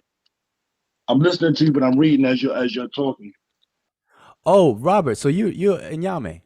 Yeah, I'm the same person. It's me. Oh, okay. All right. That makes sense. Okay. So but I want to hear your answer so far. I don't Go. know if you paid attention. So No, I'm reading something right now, so I wasn't really paying attention to what you were saying, but I know it's you doing a comparison between two voices. yeah, two people. Was more African, and I didn't really catch the details of their characteristics, what they said, how they Okay. describe themselves. All right. So if you have a minute, I'm gonna do it all over again just for you. Yeah, right. All I'm right. listening. So I'm All gonna right. go back. All right. So here's the question. The question is, who is more African? And I got two people, right? So we're gonna compare two people, and we're answering the question, who is more African? So here's the first person. She says, "Hi, my name is Ayanda. I was born and raised in an African country. I have an African name. I speak 3 African languages. I practice local African traditions in daily life and observe African festivals. My parents were also born in Africa, and my ancestors are from Africa." Okay, so that's person 1. And then this is person 2. It's a guy. He says, "Peace. My name is Anthony Jones. I was born and raised in New York, United States. I have a Roman first name, Anthony, and a Welsh last name, which is Jones. I only speak English and a tiny bit of Spanish from my ex-girl. I don't practice any African traditions in daily life, and I grew up in a Christian house, even though I'm not Christian right now. Or now. My parents and grandparents were also born in New York, but before then, a few generations of my family were born and raised in North Carolina. My ancestors are from Africa." Okay. So now based on those two pieces of information, which one is more African? Which one you consider is I more would say African? one is more African. I don't think there's a such thing as one that you can be more African than, you know what I mean? Okay. I don't know. No, neither one is more African than the other, as far as I'm concerned. Okay. So you would put them even Steven, basically. One says she's born in Africa. The first one says she's born in Africa. Our parents are from Africa, right? And this one says his parents, his lineage is from Africa, so they're both African. Well, I was Okay. just curious, like, Anthony so Jones' ancestors are from Africa, and what go is back the to the first one. significance of being from Africa? Hold on 1 second. Two people were talking. Let me let Inyame finish. What were you saying again? I was saying, like, what is the significance of like being from Africa? Like, what does that have to do with being saved by being covered by the blood? What does that have to do with I'm like? sorry. No, I'm asking, like, what does being of African descent, because it says that, we are all one in Christ Jesus, neither male nor female, Jew nor Greek, free nor bond, for we are all one. We've all been perfected forever, so long as we believe. So, like, why are we getting into, like, well, genealogies and all that stuff, which Paul told us not to argue about because it just brings, questions, and it just brings away from the truth. Okay. We're trying to get Preacher. into, like, we're Wait, trying to get into. Okay, 1 what? second. Hold on, Hold on. preacher. Wait. 1 second, preacher. Wait. So, preacher, I don't know if you were tuned in the whole time. Yeah, I've been here for a while. Yeah. Okay, but hold up. So I just want to make this clear. None of this conversation is addressing anybody being saved or washed in the blood of Jesus, or what Paul says or didn't say. Well, Just mute everybody real quick. Okay. Well, So what? hold up. Wait 1 second. So Okay. this I'm doing an exercise to as far as how things are categorized. So Okay. so for example, for you, and By it's just for you. skin color, is that what you're getting at? Like, No, categorized by, like, the promises come to a certain skin color? Is that what you're saying? not at all. Come on, So man. so it Come on, would don't it lie would to me. Don't bullshit me. Come on. What are Come you on, really? preacher. Just hold on, preacher. wait, Let's 1 second. respect the panel and just listen, brother. Hold on, I 1 can second, 1 smell second. it. I can smell it so distinct, man. It's obvious. But go ahead. All right, so I'm trying to exercise patience here. So here's the thing. We're not. I'm actually doing a exercise in real time, so you don't have to assume anything. You don't have to smell anything or imagine you smelling anything. Look, man, I get it. Just a 400 few. years of oppression. The most, like, I mean, seriously, you look at what's going on in the community right now with, like, I mean, I don't even want to get into, like, the Alrighty. So that was kind of quick. I had to get a little patience with that. All right, so back to the conversation. So Inyame, you were saying, what were you saying last? You were saying that you were recapping. Basically, you were saying they're both African. Oh, can you hear me? Can you hear me? Yeah, I can hear you now. Okay. Wow, man. Yeah. As far as I'm concerned, they're both African. His ancestors are from Africa, as he has said. And can you go back to the first one? Yeah. Let me go back to the first one. There you She go. says, I was born and raised in African country. I have an African name. I speak 3 languages. I practice local vision. And my parents were also born in Africa. My ancestors from Africa, so they're both African, right? They both say their ancestors are from Africa, so they both are African. Okay. Equally. Okay. All right. So cool. So now I think everybody pretty much answered the question. So so you basically saying they're both African, and then some people are saying Ayande is No, neither one is more African than the other. right. No, I yeah, that I got that from you. I'm saying other people were saying Ayanda was more African than Anthony in this example. Can I give you an example real time? Like myself, let's say I take myself for example. I'm clearly African, but I don't speak any African languages, nor do I have any indigenous African practices. You know what I mean? In terms of African ways of knowing. I've never been initiated into any African systems. I was born and raised here in America, and I only speak one language. But that don't make me less African. Because Africa is born in me. You Okay. can clearly look at me and see I'm African. You All can't. right. You can look at me and tell I'm not Indian. I'm not European. I'm not Chinese. You can look at me and tell I'm an African. Okay. All right. So let's okay. So let's okay. So I got it. I got enough answers to move to the next thing. Okay. Okay. So we answered that question. Everybody gave an answer. What's your And so conclusion? yeah. That's I'm gonna get right down to it. So all right, let's go to it. All right. So now notice that when I gave the intel, the information, I have the woman and then I have the man. But what I did, I purposely stripped the lookership value out of it by showing just an avatar, this generic avatar. And same thing with this. But now I'm going to introduce to you pictures of these two people. Okay. So this is Ayanda. Right. All right. So this is Ayanda. So the same information. This is her. Now in the chat, everybody said Ayanda was more African than Anthony. Not everybody in chat, but I had some answers where people said Ayanda was more African than Anthony. So this is Anthony. So Anthony looks like a pretty typical African American. All right. And he fits this description. Like nobody would pretty much have any discrepancy or argument about his looks in comparison to this information next to him. Because this is how we learn to accept this. So we don't have any problem with that. But when it comes to Ayanda, a lot of people in when I did this on social media, a lot of people had problems once I showed her picture. And actually, when I showed her picture, people changed their answer. They actually said, "Oh hell no, she's not African," and this and that. You know, people started changing their answer. They're like, "Nope, Anthony is more African." And so, I'm not saying this now, but in the past, what that proved was that looks, what we visibly see, is very coercive in our judgment and how we label this in terms of identity. So now I'm going to ask a question now that everybody has seen pictures of both people, does everybody still want to keep their same answers? Nope, I changed my answer.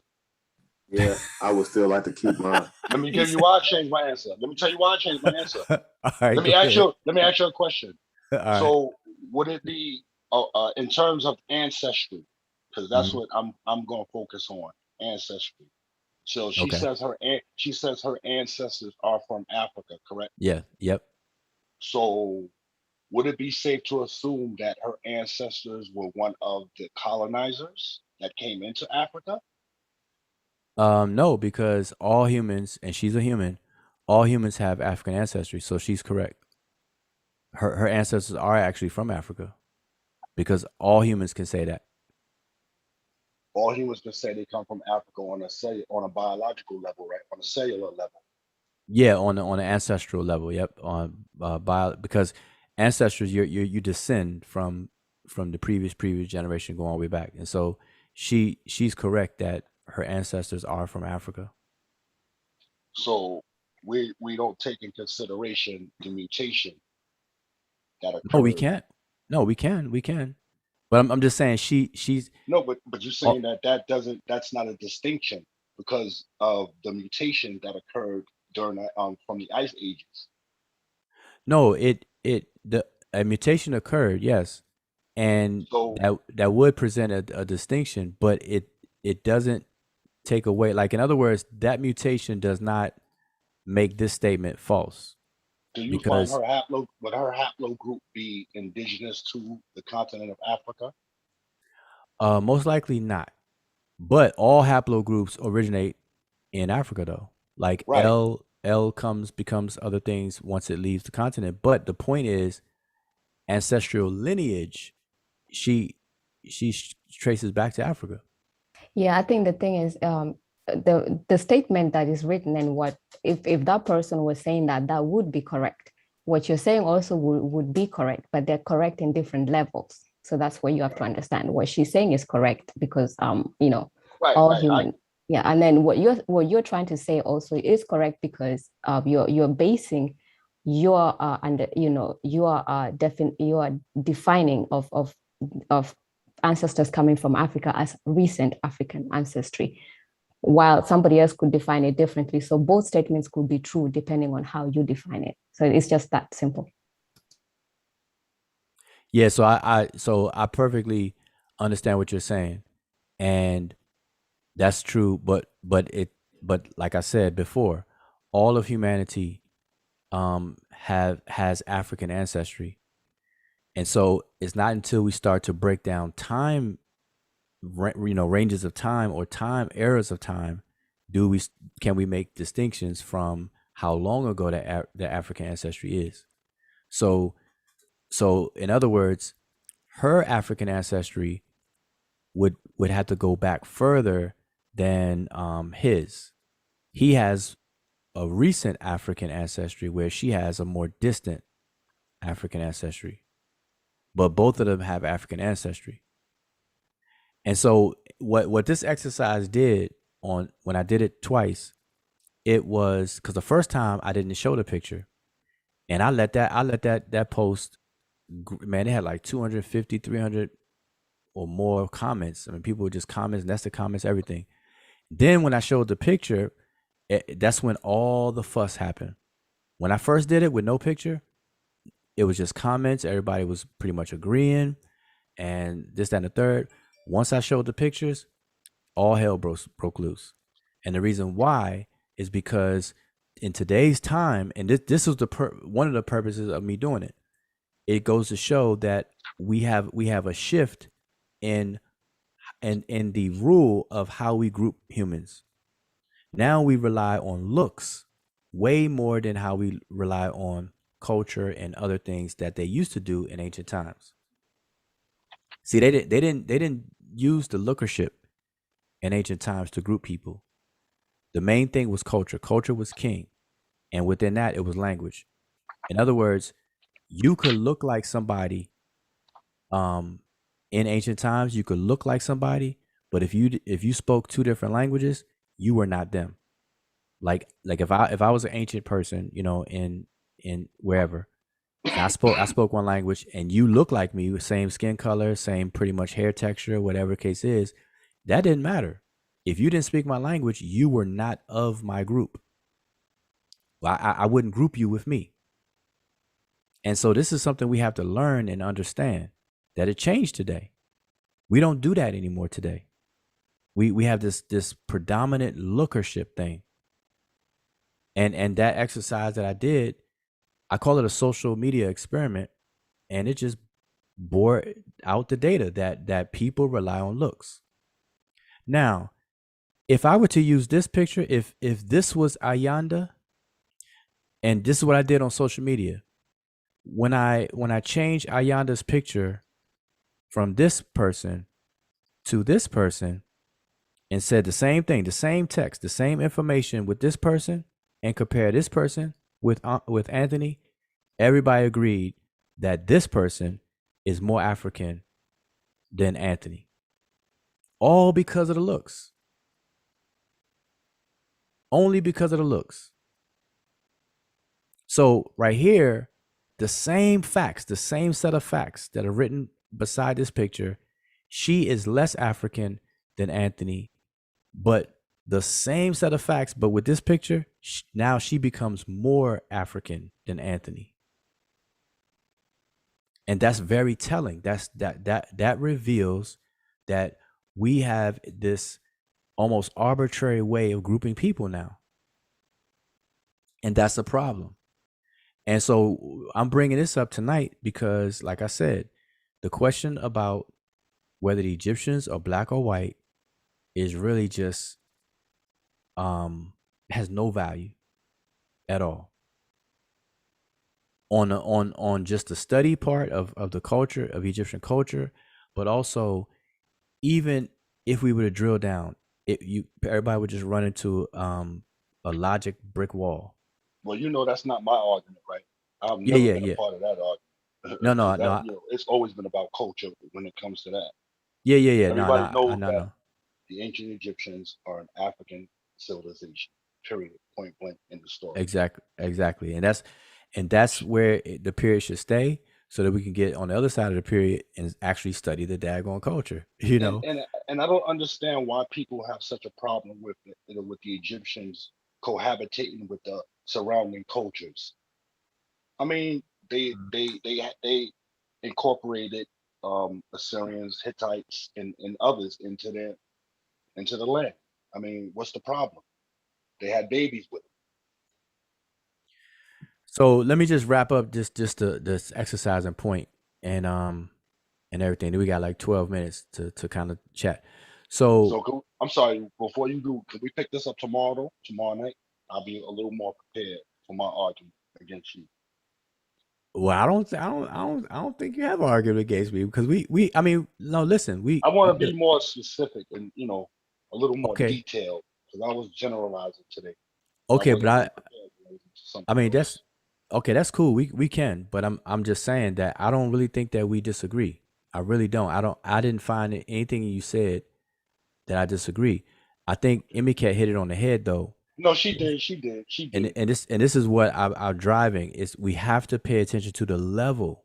And that's why I went over all the stuff before with the money and everything, to show people how taxonomy manifests itself. Like how are these hierarchies developed? And it's all yeah. I'm sorry, bro, to cut you off. It wasn't so much that, now that I think about it, it wasn't so much what you said. It was the other gentleman that first came on when you opened up the panel. And he was saying, like, we have no connection to Africa. Like, it's whack. Like, you know, there's nothing there. Like, it doesn't mean anything for us to be African. And well, just in all fairness, the brother has cited Osar Motep with the Africanisms, and so if you but you got to have the context of what Osar says about that. So we do have I'm talking about what he said. I know when he was quoting Osar, but I'm talking about what he said. I mean, if he's still on the panel, he could, you know. Yeah, brother, I'm still on. I'm sorry, what was your question? In regards to what you were saying about us not being African, like having no connection to Africa other than or what were you saying? Yeah, I was just basically saying, depending on how you define what an African is. Like, what does it mean to be an African? Is it genetics? Is it an ancestry? And if it is, as Brother Rujawu pointed out, then everybody can claim Africa, because eventually every person on the planet can trace their genetic heritage, for lack of a better word, to Africa. And I mean, what else? I mean, is it skin color? We have Aboriginals in Australia who are darker than many of us over here in the West. Do we consider them innately African? So it's like, if you follow the logic and if you take the reason you give for your quote unquote Africanness and try to apply it to every single group on the planet, I think you'll have a problem with trying to find some type of consistency in your logic. I mean, is it genetics? Well, no, because everybody is from Africa. Is it skin color? Well, no, because you got Aboriginals in Australia and other parts of the planet who are dark complected, who aren't necessarily African. I mean, is it a religion? Well, not necessarily, because as Ujao pointed out, the vast majority of Africans in America, or African Americans, are Christians. And the religion is not an innately African tradition. I mean, it may have evolved into that through syncretism or whatnot, but any and everything that makes us African here in the West is not logically coherent. That was pretty much what I was saying. Okay, so my response to that would be that there are a multitude of things that would make us African. You can't just point to one thing. But when you compare us to, let's say you take a Native American, you can take somebody from New Delhi and India, and let's look at our cultural practices. Let's look at the way we dress and the way we eat our foods. I mean, were those things taught to us? Where do we get those things from? You understand what I'm saying? Yeah, I understand your question. These are the things.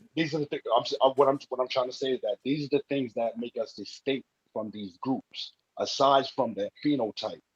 I mean, I get what you guys are saying as far as, like I said, the phenotype is concerned.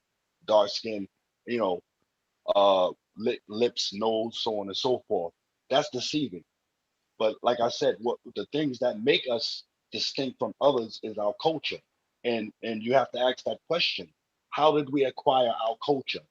And I'm saying our culture distinguishes us from Native Americans, from Indians, from Latinos, from Asians, and from every other group on this planet. We can connect what we do here in America back to the continent of Africa. So let me just say this, because I think it's going to tie in nice with just this summary that I have on the screen. So because I don't hear a real disagreement though. It's really just ironing out what I'm trying to push people to understand, and I'm telling you, it's not something that's an overnight thing. That's something I learned, because I've been dealing with this topic for, like I said, at least 4 years now. Every now and then I just bring it up and talk about it and so on. So let me just summarize what I have on the screen, right? So basically, if we were to just finish this sentence, I am African because, and then here's the tendency. Those of us in the diaspora, we base it highly on looks. Like looks is at the top. So you see looks right here is at the top, even though the number 5 is next to it, because I had them listed in numerical order. But 5, it bumps it all the way up to the top. So we primarily identify who's who by looks. That's like the dominant one. Not the only one, but that dominates us. Can I add one more, Wujo? Music. Don't forget about music. Music. Okay, well. Okay, but music. Okay, well, just so you know, music falls under culturally, like this one here, language, customs, rituals. Okay, cool. So basically, those of us in the diaspora, we rely heavily on looks. That's how we see the world. We categorize things by looks, and then we'll jump to recent ancestry, And then we'll jump to culture, which includes language, custom, ritual, music, all that good stuff. Then we'll deal with nativity, where were you born and raised, and then citizenship and nationality.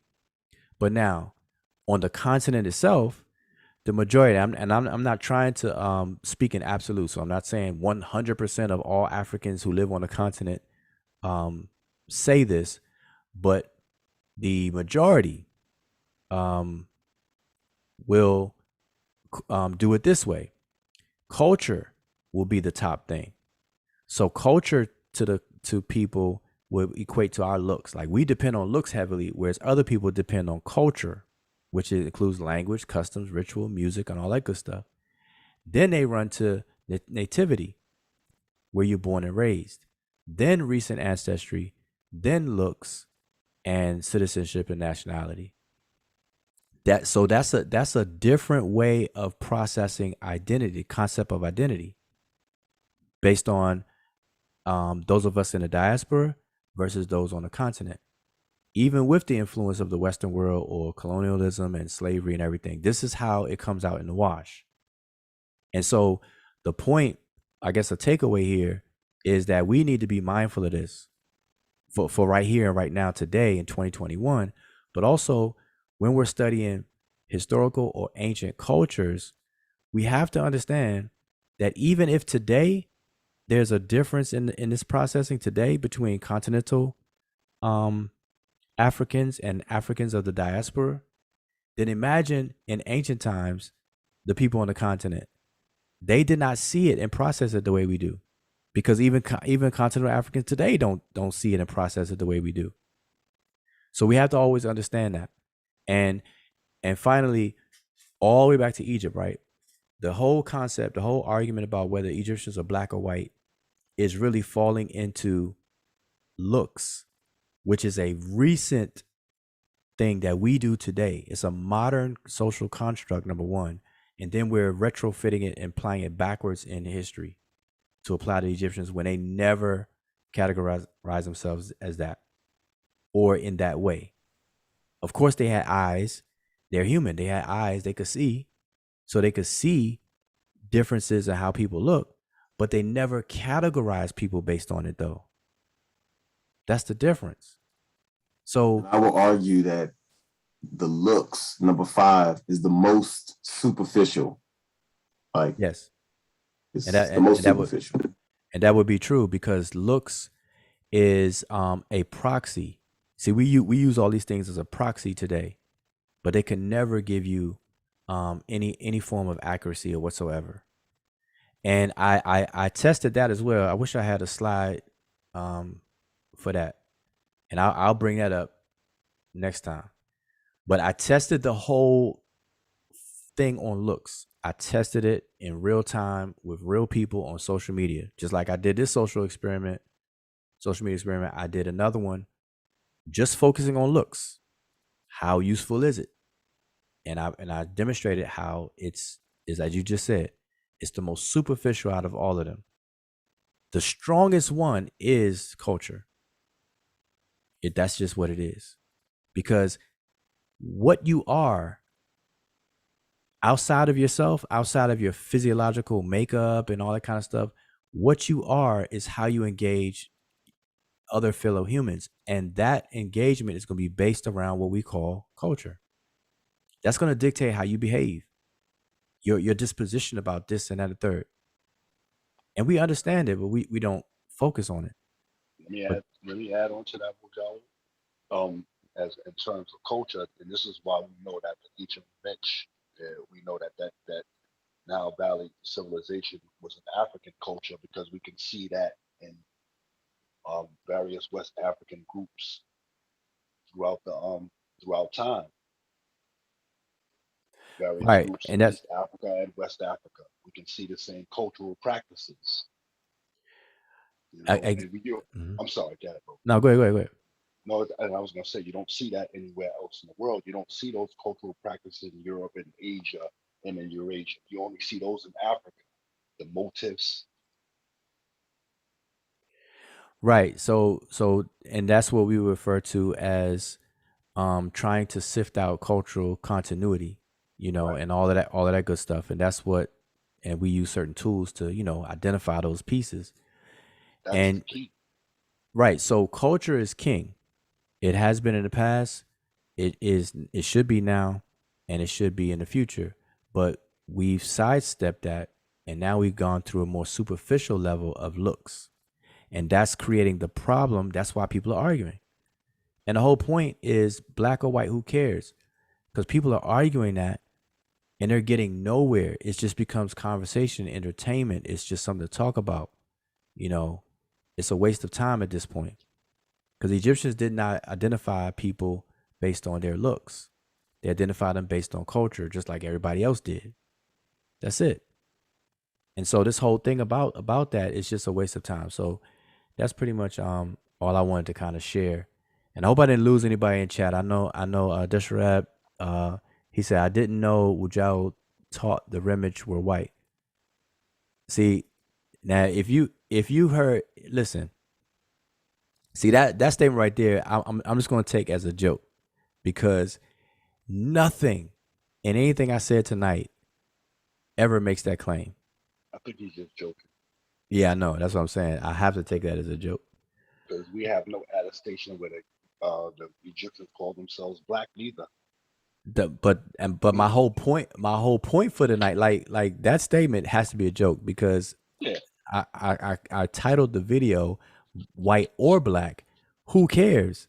So why would I title it "White or Black, Who Cares?" and then say the Remich were white?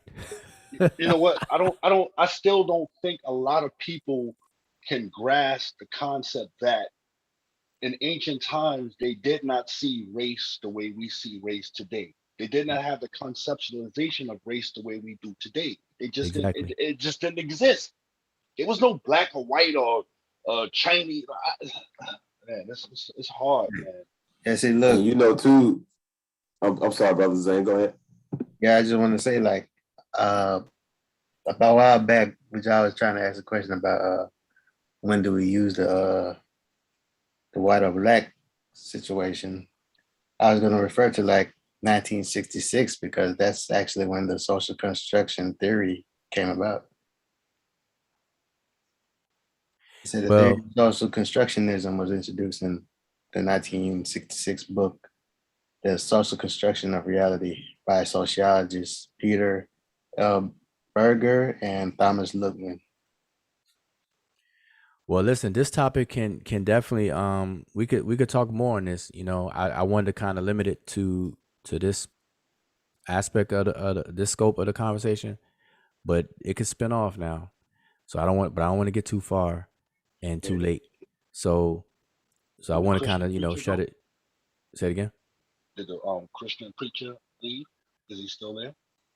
Oh no, I had to boot that person. Yeah, I ain't no preacher who's actually came here to preach. That's definitely not gonna work. So that's not. I mean, that the person was off topic, and I'm not. I mean, listen. I had my share of Jehovah's Witness knocking on my door. I'm not trying to go through that. I think he was trolling, man. I'm not trying to go through that. So anyway, and when I say brother, I mean brother in Christ. But no. But anyway, so I want to kind of close out and end it here. So hopefully people can have some takeaways and everything. Just follow the logic. Start at the beginning of the video. I didn't want to make this long. It's 70 minutes so far. I think that's good. I think it's 70 minutes. But check it out. We're gonna pick up. We could talk. We could branch out more from this topic. But same thing tomorrow, so I'll be a little more prepared. All right. Yeah. But I do want to I'm gonna share the whole focus on that lookership piece and how just not useful that is. We got to get it together though. I'm saying. So anyway, all right. So I got a quick question before you rock out, man. Okay. Yeah, go ahead. Man, when we're gonna get into the genius and the psychology and the philosophy of the culture, man, because I mean, if they don't have it by now, that color and race are pretty much, you can't. It's like you can't apply that to when you study these ancient cultures. if they don't have it by now, I don't think they're gonna get it. Well, I agree. So, so what I'm doing, I'm building a like a group basically where we can actually have these discussions. So if you are on Facebook, then inbox me under my same name, would y'all, or send me a friend request, or do both, because I think my friend request is full. I think I have maxed that out or something. But send me a inbox, and what I'm doing is I'm having see in order to have these certain conversations, there's like everybody has to have a prerequisite sameness. You know, just certain information that all of us gonna have to know beforehand. You know, no different than, you know, before you learn algebra, you have to already know addition and subtraction, basically. And so that's what's being worked out, built up on. Because I can't just dive in and talk about certain things. Not to say that it's hard or anything, but to really get a good outcome, to get the real benefit of it, you know, certain things we have to know and talk about first. So that's the only You know, thing. we've had this dilemma for about 200 years now, Yeah. man. An identity Yeah, crisis. I'm ready to move on, bro. We trying to. We don't know. We need to. We can't define our culture. We still having an issue with defining our culture. Who are we? But you know what? That There was, sorry to interrupt, but because what you said was interesting, because I think we had there was this discussion, and I think somebody said it a while back, that you know, it just shows that regardless whether you take note of it or you don't, that culture is actually king, and it is there, because everybody, there's nobody that will deny that there's such a thing as an African American culture, and it's so uh, evident that that even everywhere around the world, whether it's other Black people around the world, you know, people imitate that. There is a distinct African American culture, and I think it was Asa that was you know, building a case on having this group of people known as African Americans as you know, have an identification of any like any how any other African tribe would have, and I think he called it Bankole, and he had a good definition or good description of the name. But the culture is there; it's very distinct. It's just that people just don't want to. People just don't recognize it in that sense, and then they go over, you know, on the top layer and use the Black. But the culture is there. It's already identified that you can actually imitate it, you know, around the world. Let me ask you a question, Emmy Cat, because you're a continental African. How do you view African American culture? How do you see us? When you think of an African American, what do you think of? I would say most of the things that you mentioned, with the food, with the language, you know, just it's just everything that you find under culture, you know, the experience that people have, and like how the things that would make me a Luo person is the same things that I would see by, you know, with you, that is very distinct, but it would be the language, which is different, the kind of foods, the music, all that kind of stuff, and then also the history and all that stuff. I think we can get into it next, you know, on the next, like tomorrow. But everything that you can find in like other tribes that we know, other cultures that we know, is what I can see in that, and that's what people pretty much try to imitate, the different, what we would call the customs, like the dressing and all that kind of stuff. That's what I see as well. Because my biggest fear is that around the world, and especially in Africa, that they have a negative view of African American culture. You know what I'm saying? Like they would just see us as or only getting high, drugs, guns, and hip hop. So that's kind of like my biggest fear. Yeah, I think that's with every culture. Like, I mean, I know like how people make fun of different African tribes too. So that there's always those you know, what is it called? I forget the English word. Stereotype? Yeah, exactly. Yeah, so there's always those, you know. Yeah. So, this is a very good conversation. I hope that everybody is still intact. Don't leave dissatisfied. Like I said, you know, I wanted to walk through this example and just to give somebody something for people to think about. Give something for people to think about. But the whole point, though, really is the title. You know, black or white or black. Who really cares? And that's speaking about Egypt, ancient Egyptians. That argument has been going on for 50 years since the UNESCO conference, and beyond. And it's really hindering our progress in actually engaging the culture, getting into the genius of the culture, finding out how these people were so brilliant. Everybody praises Egypt to the point of romanticizing Egypt, ancient Egypt, and commercializing it. Egypt is big money. I mean, literally for the country through tourism, but then and then indirectly through Hollywood, movies, everything. Even people. I mean, everything. Everybody bites off of Egypt. We should be proud of that, bro. We should be proud of that. You know, I mean, think about it. No one has a problem when Europeans celebrate Greek and Roman culture, and that has nothing to do with them. The Greeks and the Romans thought the Britons and the rest of the Germanic tribes were barbaric. They don't relate to them, but yet and still, Europeans can appropriate their culture, and nobody has a problem with that. But us as African Americans, if we profess a love for Kemet and that Nile Valley culture, we're retarded. We're crazy. It doesn't Yeah, make that's sense. the It drives me crazy, man. It Right. drives me that's the crazy. That's that's crazy. the I don't think they have a derogative for what they practice in their culture, but when we do it, we call it, y'all call it the hoteps or whatever.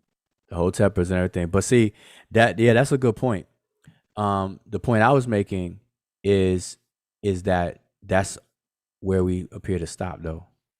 You know, we don't try to tap into the genius. At least when Europeans do it with Greece and Rome, they actually tap into the actual culture of Greece. They actually, they can tap into that culture, from its architecture, um, to its writers, to its philosophers, to its all that stuff.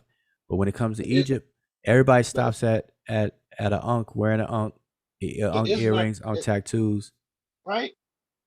Isn't that Um, ironic how the Europeans could appropriate the Greeks and the Romans, and they hated the Europeans. They despised them. Yeah. They enslaved them. The Romans enslaved the British, and yet and still, you know, they don't have no problem with appropriating their culture or pretending to be these people. because okay, now this is the last thing I'm gonna say. This applies. It may not seem so, but anybody who's listening or on the panel, if you don't know how to play chess, I would encourage you to play chess. I think chess should be taught to. I think chess should be a mandatory game or learning thing in school, in the school system. And if you already do know how to play chess, if you don't make this a habit, try this out. Play yourself in chess, whether it's electronic on a computer or an actual chessboard. It's better if you have a chessboard, though. But play yourself, which means you're gonna play both sides, both colors, whether you got black and white pieces or white and brown, whatever. Play both sides. And I'm gonna tell you, if you do that often enough, you're going to it's gonna be a paradigm shift, because you're not playing for the same reasons anymore. You're not playing against an opponent to beat them. You're actually gonna start playing both sides yourself, and you're gonna actually play against the board, against the squares themselves on the board. And what that does is it's an exercise to help remove you from the event that you're observing. Now you become an observer, and what happens is you're gonna make the best move regardless of the color, or regardless of the side of what side the board you're playing for. You're just gonna move the best move in all scenarios. And that's what we got to get in our head in terms of our social movement and views. We have to just make the best move. Forget about what makes us feel good. Forget about our likes and dislikes, our subjective opinions and this and that.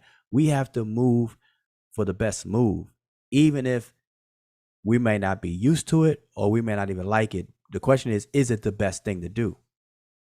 It's almost like we gotta break out that teenager type thing, because that's what all of us as teenagers go through. we're like, man, I like this, but is it good for me? You know, like I like candy or I like Twinkies and this, but is it good for me? And at some point, you're going to be responsible. It's going to kick in and be like, all right, let me kick that. I'm not going to eat that Hostess. That's got a 30-year shelf life. Got all the preservatives and poisons in that thing. I got to let it go. Even though it tastes good, I got to let it go. That's making the best move. And so we got to do that on a communal level, social level. Just make the best moves. And I'm telling you, playing chess with yourself will put your mind in that frame a whole lot better. You know, I used to be a chess player, and I used to play chess all the time, speed chess, and I did that. I probably get my butt kicked in chess now, but when I was playing though, you know, I don't think anybody really could stand a chance. But I'm saying that to say that chess, the rules, the moves, and then you learn to play your chess. You play against yourself, and it'll take your whole game to a totally different view. You're like, wow, wait a minute. These 4 center squares, man, we're gonna fight for position. We're gonna do this and do that, and you're gonna move the best move for each side, and then whatever side wins, you don't care. What you know at that point is that you made the best move. That's the best outcome for all those combinations of moves that led up to the winner. You'll walk away knowing that you made the best move, and that's how we got to be right now. Best move in it instead of feel good in it. You know, I don't know, make a t-shirt like that. Best move it instead of feel good it or whatever. But anyway, so I'm gonna have to end this. So I appreciate everybody tuning in and jumping on the panel. I wish more people in the chat jumped on the panel. I don't think I had more than, how many people I had on this panel? Maybe 10, 12. I don't think I didn't get the notification. Yeah, no, I'm saying even when I'm live, like let's say 30 people watching, I'm trying to get all 30 people up here on the panel, you know. 50, 30, whatever. All right, but I appreciate it, y'all, and it's getting late. Hope everybody stays safe. I always like to say that because and make informed decision about your health in terms of the pandemic we still in, to vax or not vax, whatever decision you make, please make sure it's an informed decision. You know, because I don't really appreciate people bullying or shaming either way. Shaming if you got vaccinated or shaming if you didn't get vaccinated. I think people need to just be educated and make the right decisions. That's it. So with that, I'm gonna say Shem Hotep and good and fair. Hope everybody stay safe and peace. What's up, Pete?